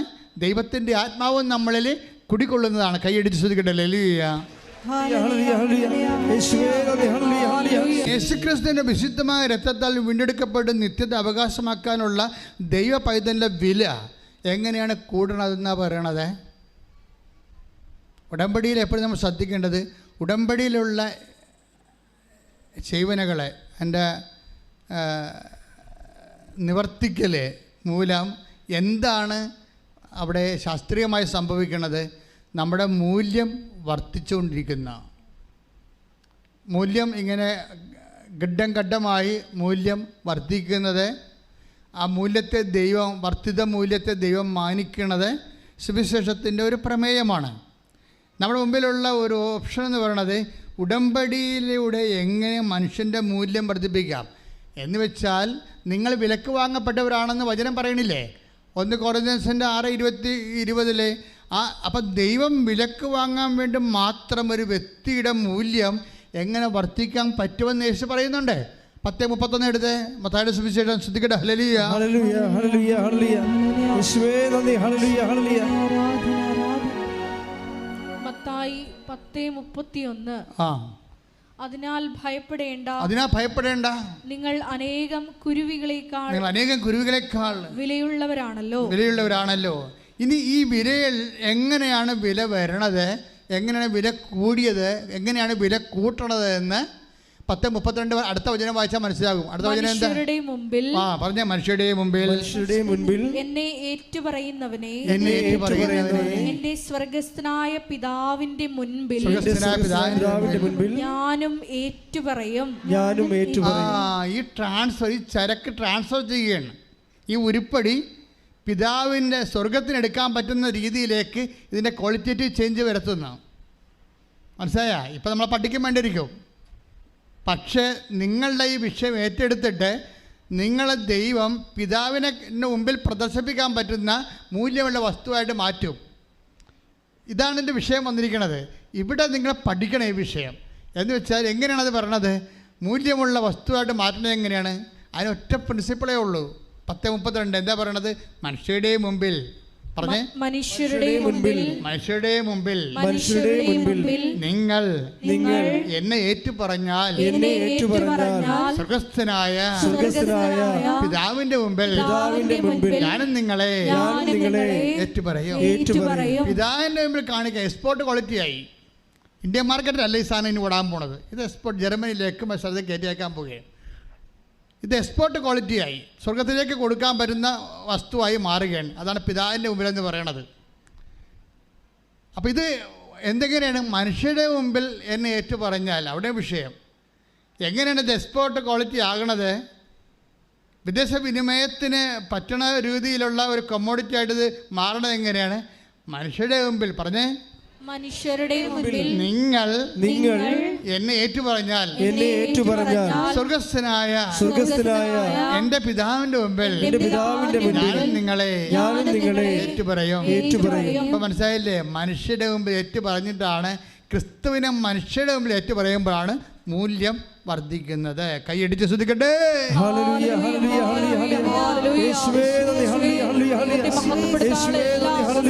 പരിശുദ്ധ പരമദിവ്യകാരുണ്യത്തിന് ആരാധനയും സ്തുതിയും പുകഴ്ചയും ഉണ്ടായിരിക്കട്ടെ. അതായത് എപ്പോഴും നമ്മൾ ശ്രദ്ധിക്കേണ്ട കാര്യമാണ്. നമ്മുടെ മുമ്പിലുള്ള സിംഗിൾ ഓപ്ഷൻ ഇത്രയേ ഉള്ളൂ. എന്താണ്? മനുഷ്യരുടെ മുമ്പിൽ യേശുവിനെ നമ്മൾ ഏറ്റുപറയണം. വേറെ ഒരു ഓപ്ഷൻ തന്നിട്ടില്ല. ഒറ്റ ക്വസ്റ്റ്യനേ ഉള്ളൂ. മനുഷ്യർ, ഇപ്പം ഞാൻ രോഗിയായിരുന്നു, നിങ്ങൾ എന്നെ സന്ദർശിച്ചു. ഞാൻ ഗൃഹവാസിയായിരുന്നു, നിങ്ങൾ എന്നെ സന്ദർശിച്ചു. എനിക്ക് വിശന്നു, നിങ്ങൾ എനിക്ക് ഭക്ഷണം തന്നു. എനിക്ക് ദാഹത്തിന് എനിക്ക് കുടിക്കാൻ തന്നു. ഞാൻ നഗ്നനായി നിങ്ങളെന്നെ ഉടുപ്പിച്ചു എന്നൊക്കെ പറഞ്ഞാലും ബേസിക്കായിട്ട് വാട്ട് ഇസ് ദാറ്റ്? മനുഷ്യരുടെ മുമ്പിൽ കർത്താവിനെ ഏറ്റുപറയണം. പക്ഷേ നിങ്ങളത് കൊടുക്കുമ്പോഴേ കർത്താവിനെ തന്നെയാണ് ഏറ്റുപറയേണ്ടത്. അല്ലാതെ സാരി കൊടുത്തു, ഷർട്ട് കൊടുത്തു, ഭക്ഷണം കൊടുത്തെന്ന് പറയുമ്പോൾ നിങ്ങൾ കൊടുത്ത പോലെയാണ് ഇപ്പോൾ വന്നിരിക്കുന്നത്. പലപ്പോഴും നിങ്ങൾക്ക് ആൾ കളിക്കാനും നിങ്ങൾ കരുണയുള്ള ആളാണെന്ന് മറ്റുള്ളവരെ ബോധിപ്പിക്കാനും അവരോട് ഇരുന്ന് നിങ്ങൾക്കൊരു അംഗീകാരം കിട്ടാൻ വേണ്ടി നിങ്ങളെ ക്രിസ്തുവിൻ്റെ മൂടുപടം ചൂടിക്കൊണ്ട് നിങ്ങളുടെ മാനുഷികമായിട്ടുള്ള ഒരു ശുശ്രൂഷ ചെയ്തെങ്കിൽ അത് ഏറ്റുപറച്ചിലല്ല, അത് നിങ്ങളെ ഏറ്റുപറച്ചിലാണ്. എന്നിട്ട് നിങ്ങൾ അവരോട് പറയണം, ഞങ്ങൾ സഹോദര, ഞങ്ങൾ ഇത് നിങ്ങൾക്ക് തരണത് ക്രിസ്തുവിനെ നിങ്ങൾ സ്വീകരിക്കാൻ വേണ്ടിയാണെന്ന് പറയണം. ക്രിസ്തുവിൻ്റെ നാമത്തിലാണ്. ക്രിസ്തു ഞങ്ങളോട് പറഞ്ഞു വിശക്കുന്ന ഭക്ഷണം കൊടുക്കണമെന്ന്. ക്രിസ്തു ഞങ്ങളോട് പറഞ്ഞു ദാഹിക്കുന്ന കുടിക്കാൻ കൊടുക്കണമെന്ന്. ക്രിസ്തു ഞങ്ങളോട് പറഞ്ഞു എന്ത് പറഞ്ഞു? വസ്ത്രമില്ലാത്തവർക്ക് വസ്ത്രം കൊടുക്കണമെന്ന്. അത് പറഞ്ഞുകൊണ്ടാണ് കൊടുക്കേണ്ടത്. അല്ലെങ്കിൽ അത് നിങ്ങളുടെ പേരിലായി പോവും. നിങ്ങൾക്ക് അങ്ങനെ എത്രയോ പേര് കൊടുക്കുന്നുണ്ട് ആൾക്കാർക്ക്. എന്തെല്ലാം കൊടുക്കുന്നുണ്ട് ആൾക്കാർക്ക്, എന്തെല്ലാം കൊടുക്കുന്നുണ്ട് ആൾക്കാർക്ക്. അതല്ല, കൊടുക്കണമല്ല. നിങ്ങൾ ഒരു ഗ്ലാസ്, കർത്താവ് പറഞ്ഞത് സ്വർണ്ണക്കിരീടം കൊടുത്തില്ലെങ്കിലും ഒരു ഗ്ലാസ് പച്ചവെള്ളമാണ് കൊടുക്കണമെങ്കിലും മത്തായി 10:42 ഈ ചെറിയവരിൽ ഒരുവന് പറഞ്ഞോ, ഈ ചെറിയവരിൽ ഒരുവന് ശിഷ്യന് എന്ന നിലയിൽ ഒരു പാത്രം വെള്ളമെങ്കിലും കൊടുക്കുന്നവന് പ്രതിഫലം ലഭിക്കാതിരിക്കുകയില്ലെന്ന് സത്യമായി ഞാൻ നിങ്ങളോട് പറയുന്നു. ചിലപ്പോൾ കൊടുക്കാൻ പറ്റുന്ന ഒരു ഗ്ലാസ് പച്ചവെള്ളമായിരിക്കും, പക്ഷെ അത് കർത്താവിൻ്റെ നാമത്തിൽ കൊടുക്കണം. കർത്താവിൻ്റെ നാമത്തിൽ കൊടുക്കുമ്പോഴാണ് ഈ കൃപയെല്ലാം ഇരിക്കുന്നത് കർത്താവിൻ്റെ നാമത്തിൻ്റെ അടിസ്ഥാനത്തിലാണ്. നമ്മളിപ്പോൾ എന്ത് ചെയ്താലും കർത്താവിൻ്റെ നാമം, കാര്യം യേശുവിൻ്റെ നാമത്തെ മഹത്വപ്പെടുത്തി കഴിയുമ്പോഴാണ് ആ നാമത്തിൽ അടങ്ങിയിരിക്കുന്ന കൃപ നമ്മളിലേക്ക് ഡൗൺലോഡ് ആകണത്. അതെപ്പോഴും നമ്മൾ മനസ്സിലാക്കണം. മഹത്വം ഇരിക്കണം ഇതിനകത്ത്. ഇതെല്ലാം ടെക്നിക്കലാണ് ശരിക്കും പറഞ്ഞാൽ. നമ്മൾ ദൈവത്തെ മഹത്വപ്പെടുത്തി, ആ ഒരു ഫോർമുല കണ്ട 4:20 വായിച്ച്, 4:20 റോമ ശ്രുതിക്കട്ടെ. ഹല്ലേലൂയ ഹല്ലേലൂയ ഹല്ലേലൂയ ഹല്ലേലൂയ യേശുവേ നന്ദി നന്ദി നന്ദി. ഹല്ലേലൂയ 4:20 ദൈവത്തെ മഹത്വപ്പെടുത്തിക്കൊണ്ട് അവൻ വിശ്വാസത്താൽ ശക്തി പ്രാപിച്ചു. വിശ്വാസത്തിന്റെ പ്രവൃത്തികളിലൊക്കെ ശക്തി പ്രാപിക്കുന്നത് എങ്ങനെയാണ്? ദൈവത്തെ മഹത്വപ്പെടുത്തിക്കൊണ്ടാണ്. അപ്പം നേരത്തെ പറഞ്ഞില്ലേ, ശക്തി പ്രാപിക്കുക എന്ന് വെച്ച് കഴിഞ്ഞാൽ 1 കൊരിന്ത്യർ 1 പത്രോസ് 4:11 എന്താ പറയണത്? ശുശ്രൂഷിക്കുന്നവൻ ദൈവത്തിൽ നിന്ന് ശക്തി ലഭിച്ചവനെ പോലെ ശുശ്രൂഷിക്കട്ടെ. ദൈവത്തിൽ നിന്ന് ശക്തി ലഭിക്കണം എങ്ങനെയാണ്? ദൈവത്തെ മഹത്വപ്പെടുത്തി ദൈവത്തിൻ്റെ നാമത്തിൽ പ്രവർത്തിക്കുമ്പോഴാണ്. ശ്രുതിക്കട്ടെ ശ്രുതിക്കട്ടെ. ഹല്ലേലൂയ ഹല്ലേലൂയ ഹല്ലേലൂയ ഹല്ലേലൂയ ഹല്ലേലൂയ യേശുവേ നന്ദി. ഹല്ലേലൂയ ഹല്ലേലൂയ ഹല്ലേലൂയ ഹല്ലേലൂയ യേശുവേ സ്തുതി. ഹല്ലേലൂയ ശക്തി പ്രാപിക്കുവാൻ ഈ ആരാധനയിലൂടെ അഭിഷേകിച്ചു നിന്നെ പോലൊരു ദൈവമില്ല. ഉന്നതനേ അത്യുന്നതനേ നിന്നെ പോലൊരു ദൈവമില്ല. അത്ഭുതവാ അതിശയവാ നീ മാത്രമേ ദൈവമെന്നും. അത്ഭുതവാ അതിശയവാ നീ മാത്രമേ ദൈവമെന്നും. പരിശുദ്ധ പരമ ദിവ്യകാരുണ്യത്തിന് ആരാധനയും സ്തുതിയും പുകഴ്ചയും ഉണ്ടായിരിക്കട്ടെ. എൻ്റെ മക്കളെ, ദൈവത്തെ നാമത്തെ മഹത്വപ്പെടുത്തുക എന്ന് വെച്ച് കഴിഞ്ഞാൽ ഏറ്റുപറയുക തന്നെ അർത്ഥം. മഹത്വപ്പെടുത്തുക എന്ന് വെച്ച് കഴിഞ്ഞാൽ ഞാൻ മഹത്വപ്പെടുത്തുന്നു മഹത്വം തോത്രം എന്നൊക്കെ പറഞ്ഞ് വിറച്ച് തല്ലി പിടിച്ചുകൊണ്ട് വിറവാദം പിടിക്കണമല്ല. മഹത്വപ്പെടുത്തുക എന്ന് വെച്ച് കഴിഞ്ഞാൽ ദൈവത്തിൻ്റെ നാമത്തിൽ ആ വിഷയം നമ്മൾ ദൈവസ്നേഹത്തോടെ ചെയ്യണം. ദൈവത്തിൻ്റെ മഹത്വത്തിന് എല്ലാം നാമത്തിൻ്റെ യേശുവിൻ്റെ. ഇപ്പം തന്നെ ഞാനൊരു കാര്യം ചോദിക്കട്ടെ, ഭൂമിയിൽ കർത്താവ് കുറേ വിഷമം അനുഭവിച്ച ആളാണ്. ഭൂമിയിൽ വെച്ചാണ് കർത്താവ്, പത്രോസ് ഭൂമിയിൽ വെച്ചാണ് കർത്താവിനെ തള്ളിപ്പറഞ്ഞത്. ഭൂമിയിൽ വെച്ചാണ് പീലാത്തോസ് കൊല്ലാൻ വേണ്ടി കർത്താവിൻ്റെ കൈ കഴുകി വിട്ടത്. ഈ ഭൂമിയിൽ വെച്ച് തന്നെയാണ് യൂദാസ് മുത്തിക്കൊണ്ട് കർത്താവിനെ ഒറ്റിക്കൊടുത്തത്. അവ ഭൂമിയെ സംബന്ധിച്ചിടത്തോളം, ജീവിതത്തെ സംബന്ധിച്ചിടത്തോളം ഉറ്റവർ ഒറ്റിക്കൊടുക്കുന്ന സ്ഥലമാണ് ഭൂമി ഈശോയ്ക്ക്. ഈശോയെ സംബന്ധിച്ചിടത്തോളം ഭൂമി തൻ്റെ പ്രാണപ്രിയ ശിഷ്യൻ തന്നെ കണ്ടില്ലെന്ന് അറിഞ്ഞില്ലെന്ന് പറയുന്ന കൈയൊഴിയുന്ന സ്ഥലമാണ് ഭൂമി. ഈശോയെ സംബന്ധിച്ചിടത്തോളം ഭൂമിയിലുള്ള ജീവിതാനുഭവം എന്ന് പറയുന്നത് സ്വന്തം പ്രാണപ്രിയനായ ശിഷ്യൻ തന്നെ മുത്തിക്കൊണ്ട് കൊല്ലാൻ വേണ്ടി ഒറ്റിക്കൊടുക്കുന്ന ഭൂമി. പക്ഷേ ഭൂമിയെക്കുറിച്ച് കർത്താവ് പറയണത് ഇത് യൂദാസിൻ്റെ ഭൂമിയാണ്, യൂദാസ് ഒറ്റിക്കൊടുത്ത ഭൂമിയാണ്, ഇത് പത്രോസ് കൈ ഒഴിഞ്ഞ ഭൂമിയാണ്, ഇത് പീലാത്തോസ് കൈ കഴുകിയ ഭൂമിയാണ് എന്നല്ല കർത്താവ് പറഞ്ഞത്.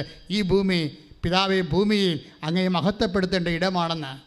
ഈ പത്രോസിലൂടെ, പീലാത്തോസിലൂടെ, അതുപോലെ യൂദാസിലൂടെ കിട്ടിയ ദുരനുഭവങ്ങളിലൂടെ അത് നിൻ്റെ നാമത്തിൽ നിന്നുള്ള സ്നേഹത്താൽ ഞാൻ സ്വീകരിച്ചപ്പോൾ പിതാവെ ഭൂമിയിൽ അതുവഴി ഞാൻ അങ്ങയെ മഹത്വപ്പെടുത്തി. ആകയാൽ അങ്ങേ പക്കൽ എന്നെ മഹത്വപ്പെടുത്തണമേ. അതാണ് യോഹന്നാന്റെ സുവിശേഷം 17:4 പറയണത്. ഓരോ അനുഭവങ്ങളും ഉടമ്പടി എടുക്കുന്നവരുടെ ജീവിതത്തിലുണ്ടാകുന്ന ഓരോ ദുഃഖാനുഭവം, ദുരിതാനുഭവങ്ങളും ദൈവത്തെ മഹത്വപ്പെടുത്താനുള്ള, നിത്യത ആഗ്രഹിക്കാനുള്ള, ആർജിക്കാനുള്ള അഭിഷേകമായിട്ട് ദൈവത്തിൻ്റെ അവസരമായിട്ട് കാണണം. ശ്രുതികട ഹല്ലേലൂയ.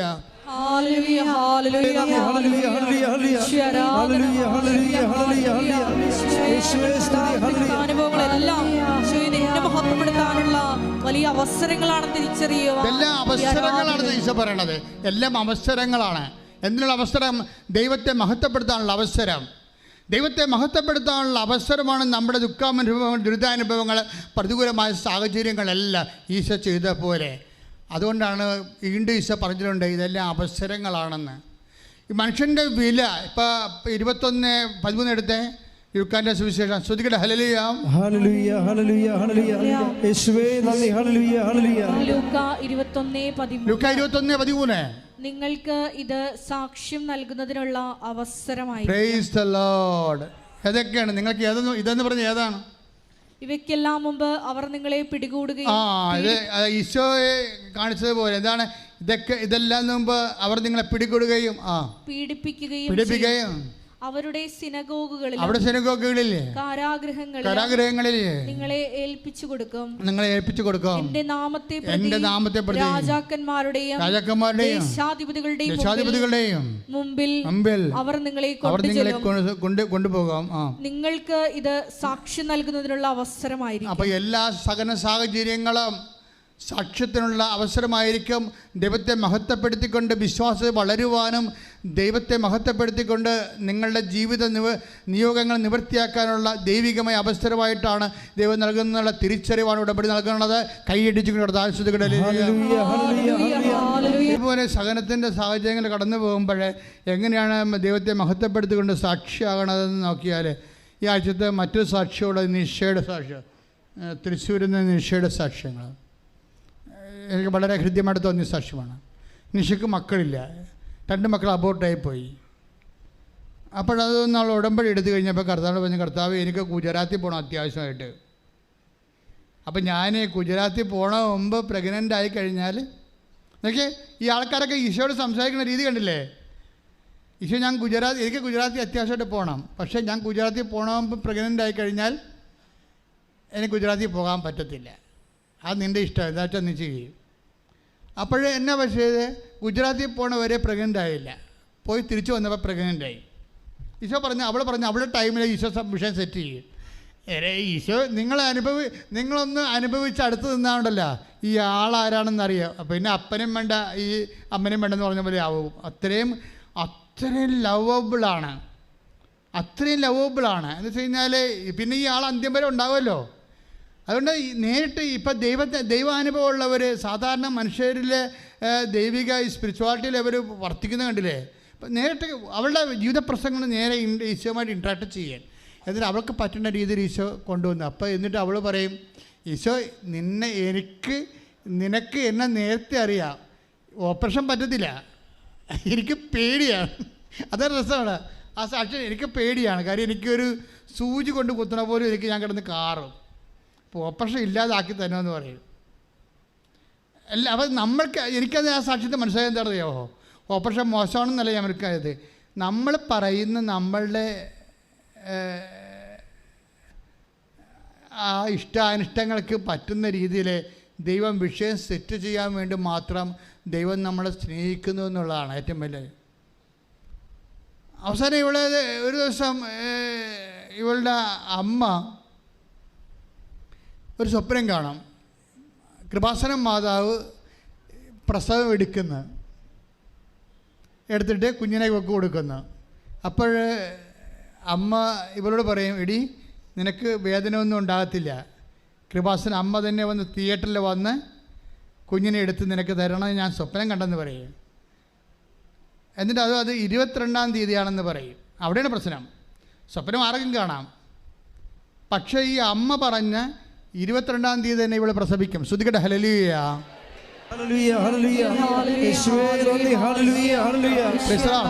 അതായത് ഈ വിഷയം എന്ന് വെച്ചാൽ നാം നോക്കിയേ, ഒരു മനുഷ്യൻ്റെ ജീവിതത്തിൽ ചെറുതും വലുതുമായിട്ടുള്ള ഇമോഷണലായിട്ടുള്ള എല്ലാ സിറ്റുവേഷനെയും ഉടമ്പടി കവർ ചെയ്യുകയാണ്.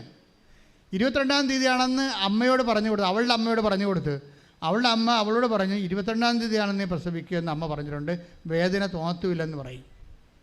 അവളെ സാധാരണ ഓപ്പറേഷൻ അല്ലാതെ പ്രസവിച്ചിട്ട് പോലും വേദന തോന്നില്ല, ഒരു സൂചിക്കുത്ത് പോലും തോന്നിയില്ല. അതിന് അഭിഷേകമുണ്ട് പ്രത്യേക ദൈവത്തിൻ്റെ കയ്യിൽ. നിങ്ങൾക്ക് ചിന്തിക്കാൻ പറ്റുമോ? നിങ്ങൾ ഓപ്പറേഷൻ അല്ലാതെ താനെ സ്വാഭാവികമായിട്ട് പ്രസവിച്ച ആൾക്കാർക്ക് അറിയാമല്ലോ, 45 യൂണിറ്റ് മറ്റേയാണ്, 45 അസ്ഥികൾ ഒരുമിച്ച് ഒടിയണ അത്രയും വേദനയുള്ള കേസാണ് പ്രസവ വേദന. ഇതൊക്കെ ഫീൽ ചെയ്യാത്ത രീതിയിൽ നീ അഗ്നിയിലൂടെ നടക്കും, അഗ്നി നിന്നെ വിഴുങ്ങത്തില്ല, നീ സമുദ്രത്തിലൂടെ നടക്കും, സമുദ്രം നിന്നെ മുക്കത്തില്ലെന്ന് പറയുന്ന ഒരു അഭിഷേകമുണ്ട്. അത് അവൾക്ക് കൊടുത്തിരിക്കുന്നു. ശ്രുതികട്ടെ ഹല്ലേലൂയ, യേശുവേ സ്തോത്രം, ഹല്ലേലൂയ. അതിനെന്താ ഇവളെ ഈ അഭിഷേകം കിട്ടാൻ കാരണം വെച്ച് കഴിഞ്ഞാൽ അവളുടെ കയ്യിരിപ്പ് കൊണ്ടാണ്. അവളോട് ഇവള് തിയേറ്ററിലോട്ട് ഇവളെ കുന്തിക്കൊണ്ട് പോയപ്പോൾ തന്നെ ഇവളോട് നേരത്തെ ഡോക്ടർ പറഞ്ഞ് ഈ കാശുരൂപം കൊന്തൊന്നും എടുക്കാൻ പറ്റത്തില്ലെന്ന് പറഞ്ഞു. അവൾ മിണ്ടിയില്ല. ഡോക്ടർ അങ്ങോട്ടേക്ക് എടുത്ത് കഴിഞ്ഞപ്പോൾ സൂത്രത്തിൽ അവൾ കാശുരൂപം കയ്യിലെടുത്ത് പിടിച്ചു. എന്നിട്ട് ഈ പ്രസവത്തിൻ്റെ സമയത്ത് മുഴുവൻ ഉടമ്പടി കാശുരൂപം ഇങ്ങനെ മുറുക്കി പിടിച്ചിരിക്കുകയാണ്. അതിനിടക്ക് ആ നല്ല സമയമായപ്പോൾ കാശിനും കയ്യിൽ നിന്ന് പോയി, ഓപ്പറേഷൻ തിയേറ്ററിൽ താഴെ വീണ്. അപ്പോൾ ഡോക്ടറിനോട് ചൂടായി, ഇതെന്നെ കാണിക്കരുത്, നേരത്തെ പറഞ്ഞ ഇതൊന്നും എടുക്കാൻ പറ്റില്ലെന്ന്. ഡോക്ടർ ഇങ്ങോട്ട് എടുത്തതെന്ന് പറയും. അവസാനം ഇവിടെ നിലവിളി കൂട്ടിയപ്പോൾ കാശുരൂപം എടുത്ത് കൈ കൊടുത്തു. കാശിനെ കൈ പിടിച്ച സമയത്ത് ഇവിടെ പ്രസവിക്കുകയും ചെയ്യും. നിങ്ങൾ ആ സാക്ഷ്യം കേൾക്കണം ശരിക്കും പറഞ്ഞാലേ. അതായത് സീരിയസ് ആയിട്ട്, അവളെ സീരിയസ് ആയിട്ടാണ്, ഡോക്ടറിൻ്റെ വാക്ക് പോലും കേൾക്കാതെ സീരിയസ് ആയിട്ടാണ് മദറിനെ ഹോൾഡ് ചെയ്യണത്. ഇങ്ങനെ ഹോൾഡ് ചെയ്യുന്നവരെ സംബന്ധിച്ചിടത്തോളം ദൈവം ആരാണെന്ന് അറിയും, അല്ലെങ്കിൽ പരിശുദ്ധ അമ്മയിൽ ദൈവം അറിയിക്കും അവരെ. ശ്രുതികട്ടെ ഹല്ലേലൂയ.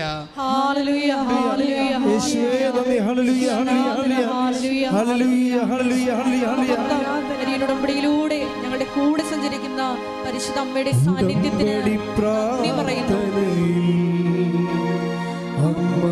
ഉടനടി പരിഹാരമേകും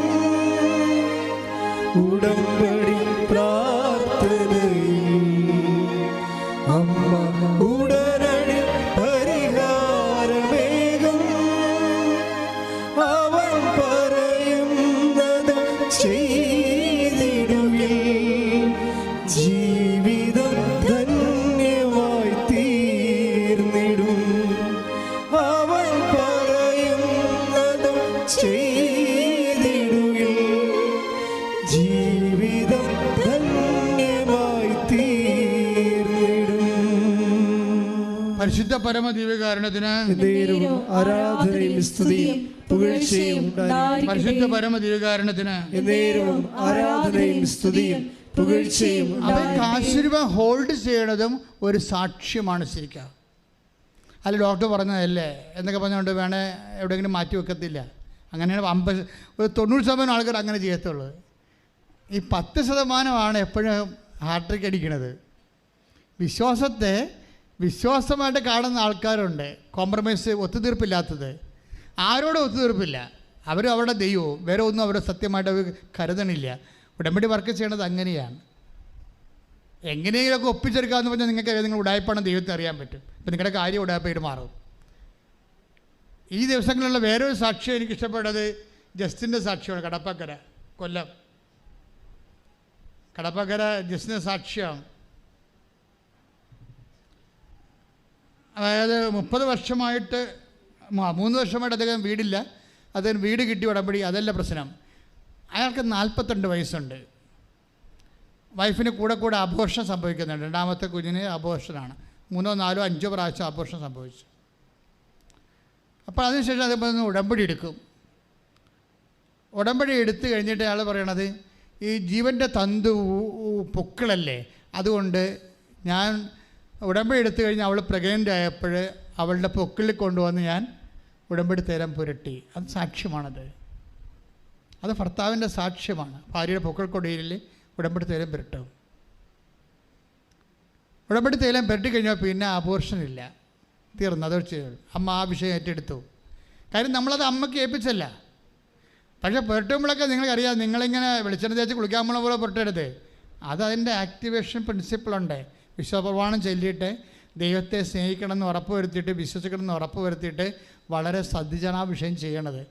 ചെയ്ത് കഴിഞ്ഞപ്പോൾ ഡോക്ടർ പറഞ്ഞു, പിന്നെ ഡോക്ടർ പറഞ്ഞ് 8-ാം മാസം ഡോക്ടർ പറഞ്ഞ് 1100 ഗ്രാമേ ഉള്ളൂ.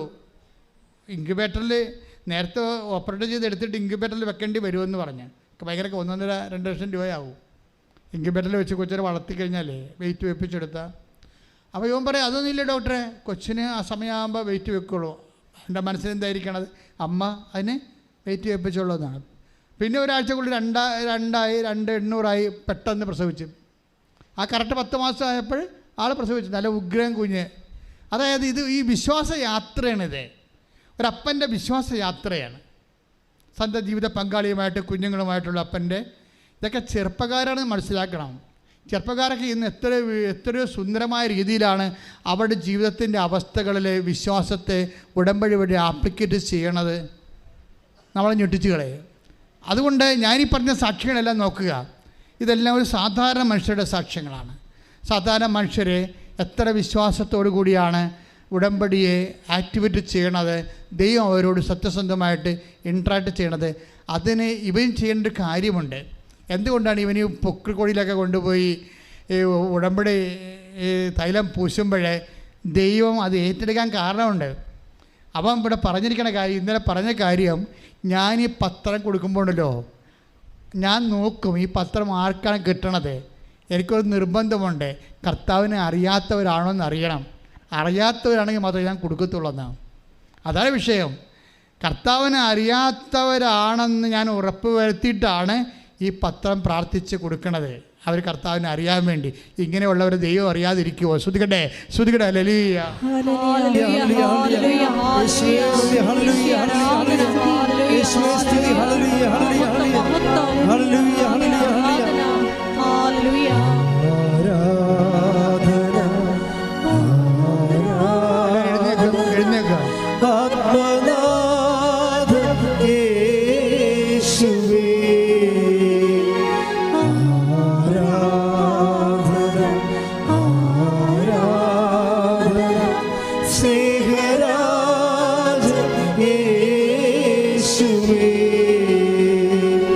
പരമദിവ്യകാരുണ്യത്തിന്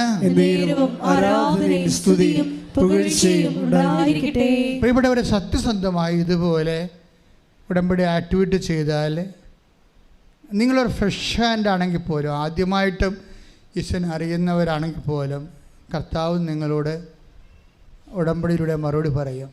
പല ആൾക്കാരുടെ ഉടമ്പടി ലാഗ് ചെയ്യണത് പകുതി ചെയ്ത് ഈ വവ്വാല് ചപ്പണ പോലെ ഉടമ്പടി എടുത്തിട്ടാണ്. വവ്വാല് ചപ്പണ വാങ്ങാൻ കണ്ടിട്ടുണ്ടല്ലോ, പകുതി ചപ്പുമ്പോൾ തന്നെ അത് ഒടിഞ്ഞ് താഴെ വീഴും. പിന്നെ നോക്കുമ്പോൾ പകുതി ചപ്പിയിരിക്കണ കാണാം. പകുതി ചപ്പി ഉടമ്പടിയാണ് പല ആൾക്കാരുടെയും. വവ്വാല് ചപ്പി ഉടമ്പടി എന്ന് പറയും. എന്താ കാര്യം വെച്ചാൽ ഇവർ പകുതി ചെയ്യും, ചിലത് ചെയ്യും, ചിലത് ചെയ്യത്തില്ല, ചിലത് ഭംഗിയാട് ചെയ്യും, ചിലത് ചെയ്തെന്ന് ഒപ്പിച്ചു വരത്തും. അങ്ങനെ പോയ ഉടമ്പടികളാണ്. ഇതെല്ലാം നിങ്ങൾക്ക് രണ്ടാമത് സമ്പൂർണ്ണമായിട്ട് ദൈവസ്നേഹത്തോടുകൂടി ചെയ്യാനുള്ള അഭിഷേകത്തിനായി സ്തുതിക്കട്ടെ. ഹല്ലേലൂയ, ഹല്ലേലൂയ, ഹല്ലേലൂയ, ഹല്ലേലൂയ. യേശുവേ ആരാധന, യേശുവേ ആരാധന. യേശുവേ ഉടമ്പടി നിബന്ധനകൾ ദൈവസ്നേഹത്തോടെ വിശ്വസ്തയോടെ ചെയ്യാനുള്ള അഭിഷേകം ഈ ആരാധനയോടെ ഞങ്ങൾക്ക് നൽകണമേ. യേശുവേ ലോകത്തിന് കൊടുക്കുവാൻ ഞങ്ങളെ പ്രത്യേകമായി തിരഞ്ഞെടുത്ത് അഭിഷേകം ചെയ്യണമേ. ഹല്ലേലൂയ, മഹത്വം മഹത്വം, ആരാധന ആരാധന. ഹല്ലേലൂയ. പരിശുദ്ധ പരമദിവ്യകാരുണ്യത്തിന് ആദ്യം എൻ്റെ മക്കൾ പ്രാർത്ഥിക്കേണ്ടത് കർത്താവിന് കൈമാറാനുള്ള സുവിശേഷത്തിൻ്റെ സ്വർഗത്തിൻ്റെ ഉപകരണമായി നിങ്ങളെ മാറ്റാൻ വേണ്ടി പ്രാർത്ഥിക്കുക. കർത്താവായ ദൈവമേ, കർത്താവായ ദൈവമേ, സ്വർഗത്തിന്റെ ഉപകരണമായി എന്നെ അഭിഷേകം ചെയ്യണമേ. അങ്ങേ അറിയാത്തവരെ അറിയിക്കുവാൻ, അറിഞ്ഞവരെ ആഴപ്പെടുത്തുവാൻ, ദൈവസ്നേഹത്തോടെ പ്രവർത്തിക്കുവാൻ എന്നെ അഭിഷേകം ചെയ്യണമേ. ശ്രുതികട ഹല്ലേലൂയ, ഹല്ലേലൂയ, ഹല്ലേലൂയ. യേശുവേ ഹല്ലേലൂയ, ഹല്ലേലൂയ, ആരാധന, ഹല്ലേലൂയ. യേശുവേ അധികമായി കൃപ നൽകി ഞങ്ങളെ ആരാധനയിലൂടെ അഭിഷേകം ചെയ്യണമേ. ഹല്ലേലൂയ.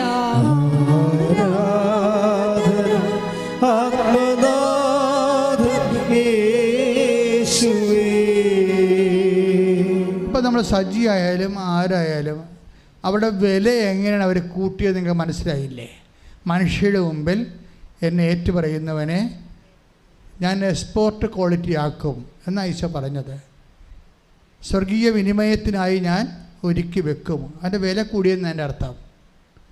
അപ്പോൾ കൈമാറ്റത്തിലൂടെയും മറ്റുള്ള യേശുവിനെ ഏറ്റുപറയുന്നതിലൂടെയുമാണ് നമ്മൾ യേശുവിനെ ഏറ്റുപറയാത്ത ഒരു പ്രവർത്തനങ്ങളിലും ദൈവത്തിന് യാതൊരുവിധ ഇൻവെസ്റ്റ്മെൻറ്റും ഇല്ല.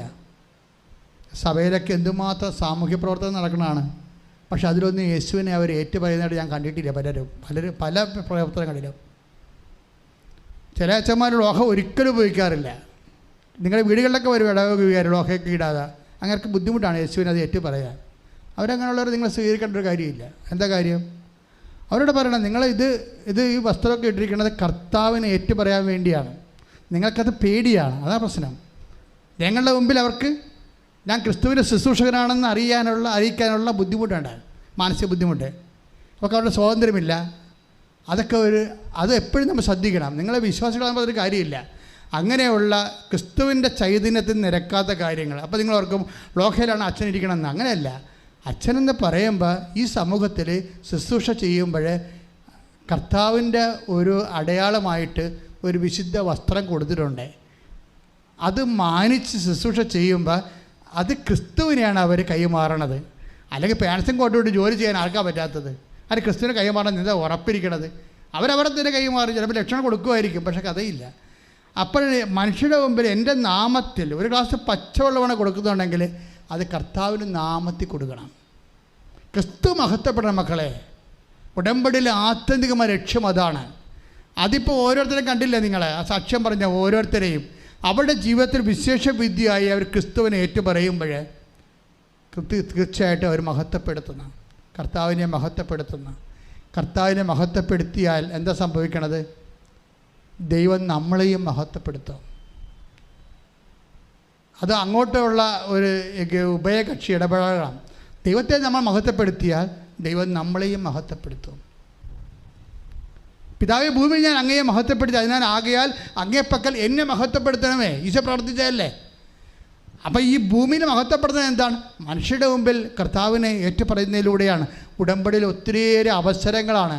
അല്ലാതെ നിങ്ങളെ പ്രത്യക്ഷിക്കുന്ന പ്രാർത്ഥന മാത്രം ചൊല്ലി ഇരുട്ടത്ത് കുത്തി ഇരുന്ന് പിച്ചപ്പയും പറഞ്ഞ് ഇരിക്കരുത് ഞാൻ പറഞ്ഞിട്ടുണ്ട്. കാര്യം അത് ദൈവത്തിന് വേണ്ടി ദൈവസ്നേഹത്തോടെ പ്രവർത്തിക്കുന്ന സുവിശേഷത്തിൻ്റെ സാക്ഷികളാക്കി തീർക്കുന്ന ഈ കാലഘട്ടങ്ങളിലെ ദൈവിക നടപടിക്രമവും പദ്ധതിയും സ്വർഗത്തിൻ്റെ പദ്ധതിയുമാണ് ഉടമ്പടി. ശ്രുതിക്കട്ടെ ഹല്ലേലൂയ, ഹല്ലേലൂയ, ഹല്ലേലൂയ, ഹല്ലേലൂയ.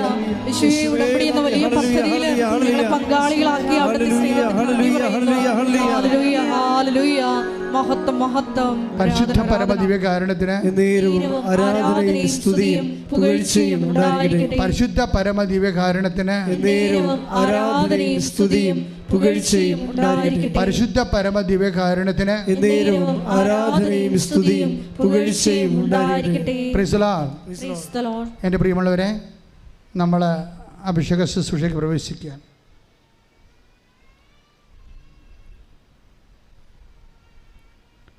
രോഗസൗഖ്യ പ്രാർത്ഥന ആരംഭിക്കുന്ന സമയമാണ്.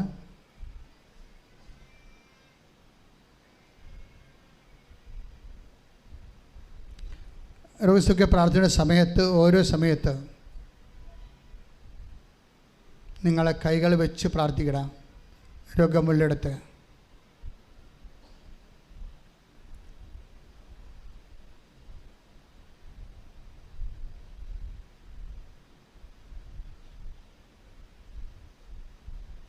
കർത്താവിൻ്റെ ഉന്നതമായ നാമത്തിന് സ്വസ്ത്രം ചെയ്യുന്ന കർത്താവേ, നിൻ്റെ വിശുദ്ധ പൗരോഹിത്യത്തെ നീ മഹത്വപ്പെടുത്തണമേ. കർത്താവേ, സഭയിലുള്ള സാന്നിധ്യം നീ പ്രകടമാക്കണമേ. ശ്രുതിക്കട മക്കളെ, ശ്രുതിക്കട. Hallelujah, hallelujah. കർത്താവേ, നിന്റെ തിരുമുറുപാടുന്ന വലത്ത് കരാം അങ്ങയുടെ മക്കളുടെ ശിരസിൽ വെക്കണേ പ്രാർത്ഥിക്കുന്ന സന്ധിബന്ധങ്ങളിലും മാംസപെശുകളിലും രക്തഞരമ്പുകളിലും ശരീരകോശങ്ങളിലും ആന്തരിക അവയവങ്ങളിലും കർത്താവിൻ്റെ രക്തം പടരട്ടെ. എല്ലാ കോശങ്ങളിലും പെശുകളിലും കർത്താവിൻ്റെ രക്തം പടരട്ടെ. മാർഗരോഗങ്ങൾ, തീരാവ്യാധികൾ യേശു ക്രിസ്തുവിൻ്റെ നാമത്തിൽ മാറിപ്പോകട്ടെ. ശ്രുതികട്ടെ. സുഖപ്പെട്ടുകൊണ്ട് ഈ ആരാധനയിലൂടെ യേശുനാമം മഹത്വപ്പെടുവാൻ ആരാധന സദയം തുടേടേ സുഖമായിടും എൻ്റെ ഉള്ളം അരികിൽ വരേടേ സദയം തുടേടേ സുഖമായിടും എൻ്റെ ഉള്ളം. പരിശുദ്ധ പരമ ദിവ്യകാരുണ്യത്തിന് ആരാധനയും സ്തുതിയും പുകഴ്ചയും പരിശുദ്ധ പരമ ദിവ്യകാരുണ്യത്തിന് ആരാധനയും സ്തുതിയും പുകഴ്ചയും പരിശുദ്ധ പരമ ദിവ്യകാരുണ്യത്തിന് ആരാധനയും സ്തുതിയും പുകഴ്ചയും ഉണ്ടായിരിക്കട്ടെ. എൻ്റെ പ്രിയപ്പെട്ടവരെ, ജീവിതത്തിൻ്റെ വ്യത്യസ്തങ്ങളായ മണ്ഡലങ്ങളിൽ നമ്മൾ ഉടമ്പടി എടുത്തിട്ടുണ്ട്.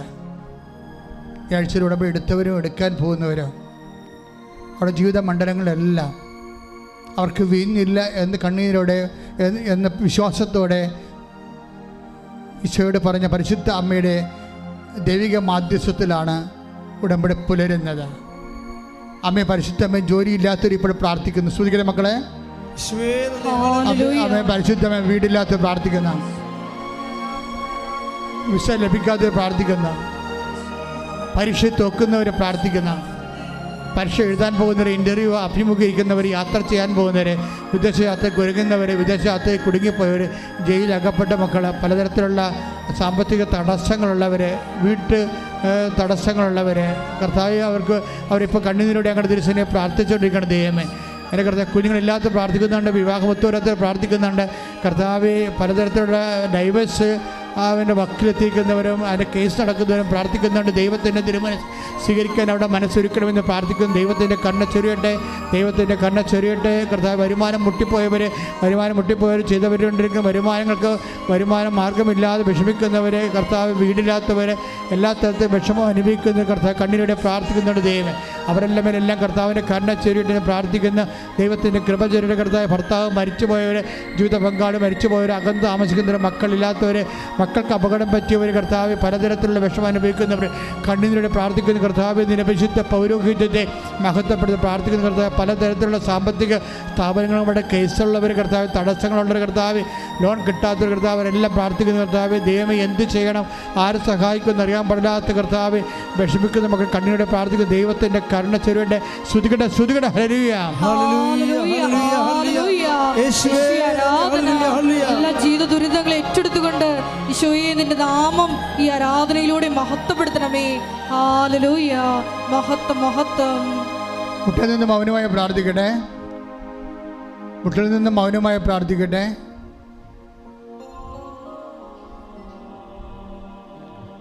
പ്രാർത്ഥനയിൽ വിളിച്ചു പറയാത്ത വിഷയങ്ങൾക്ക് വേണ്ടി മൗനമായി പ്രാർത്ഥിക്കട്ടെ. വ്യക്തിപരമായ ആവശ്യങ്ങൾക്ക് വേണ്ടി മൗനമായി പ്രാർത്ഥിക്കട്ടെ.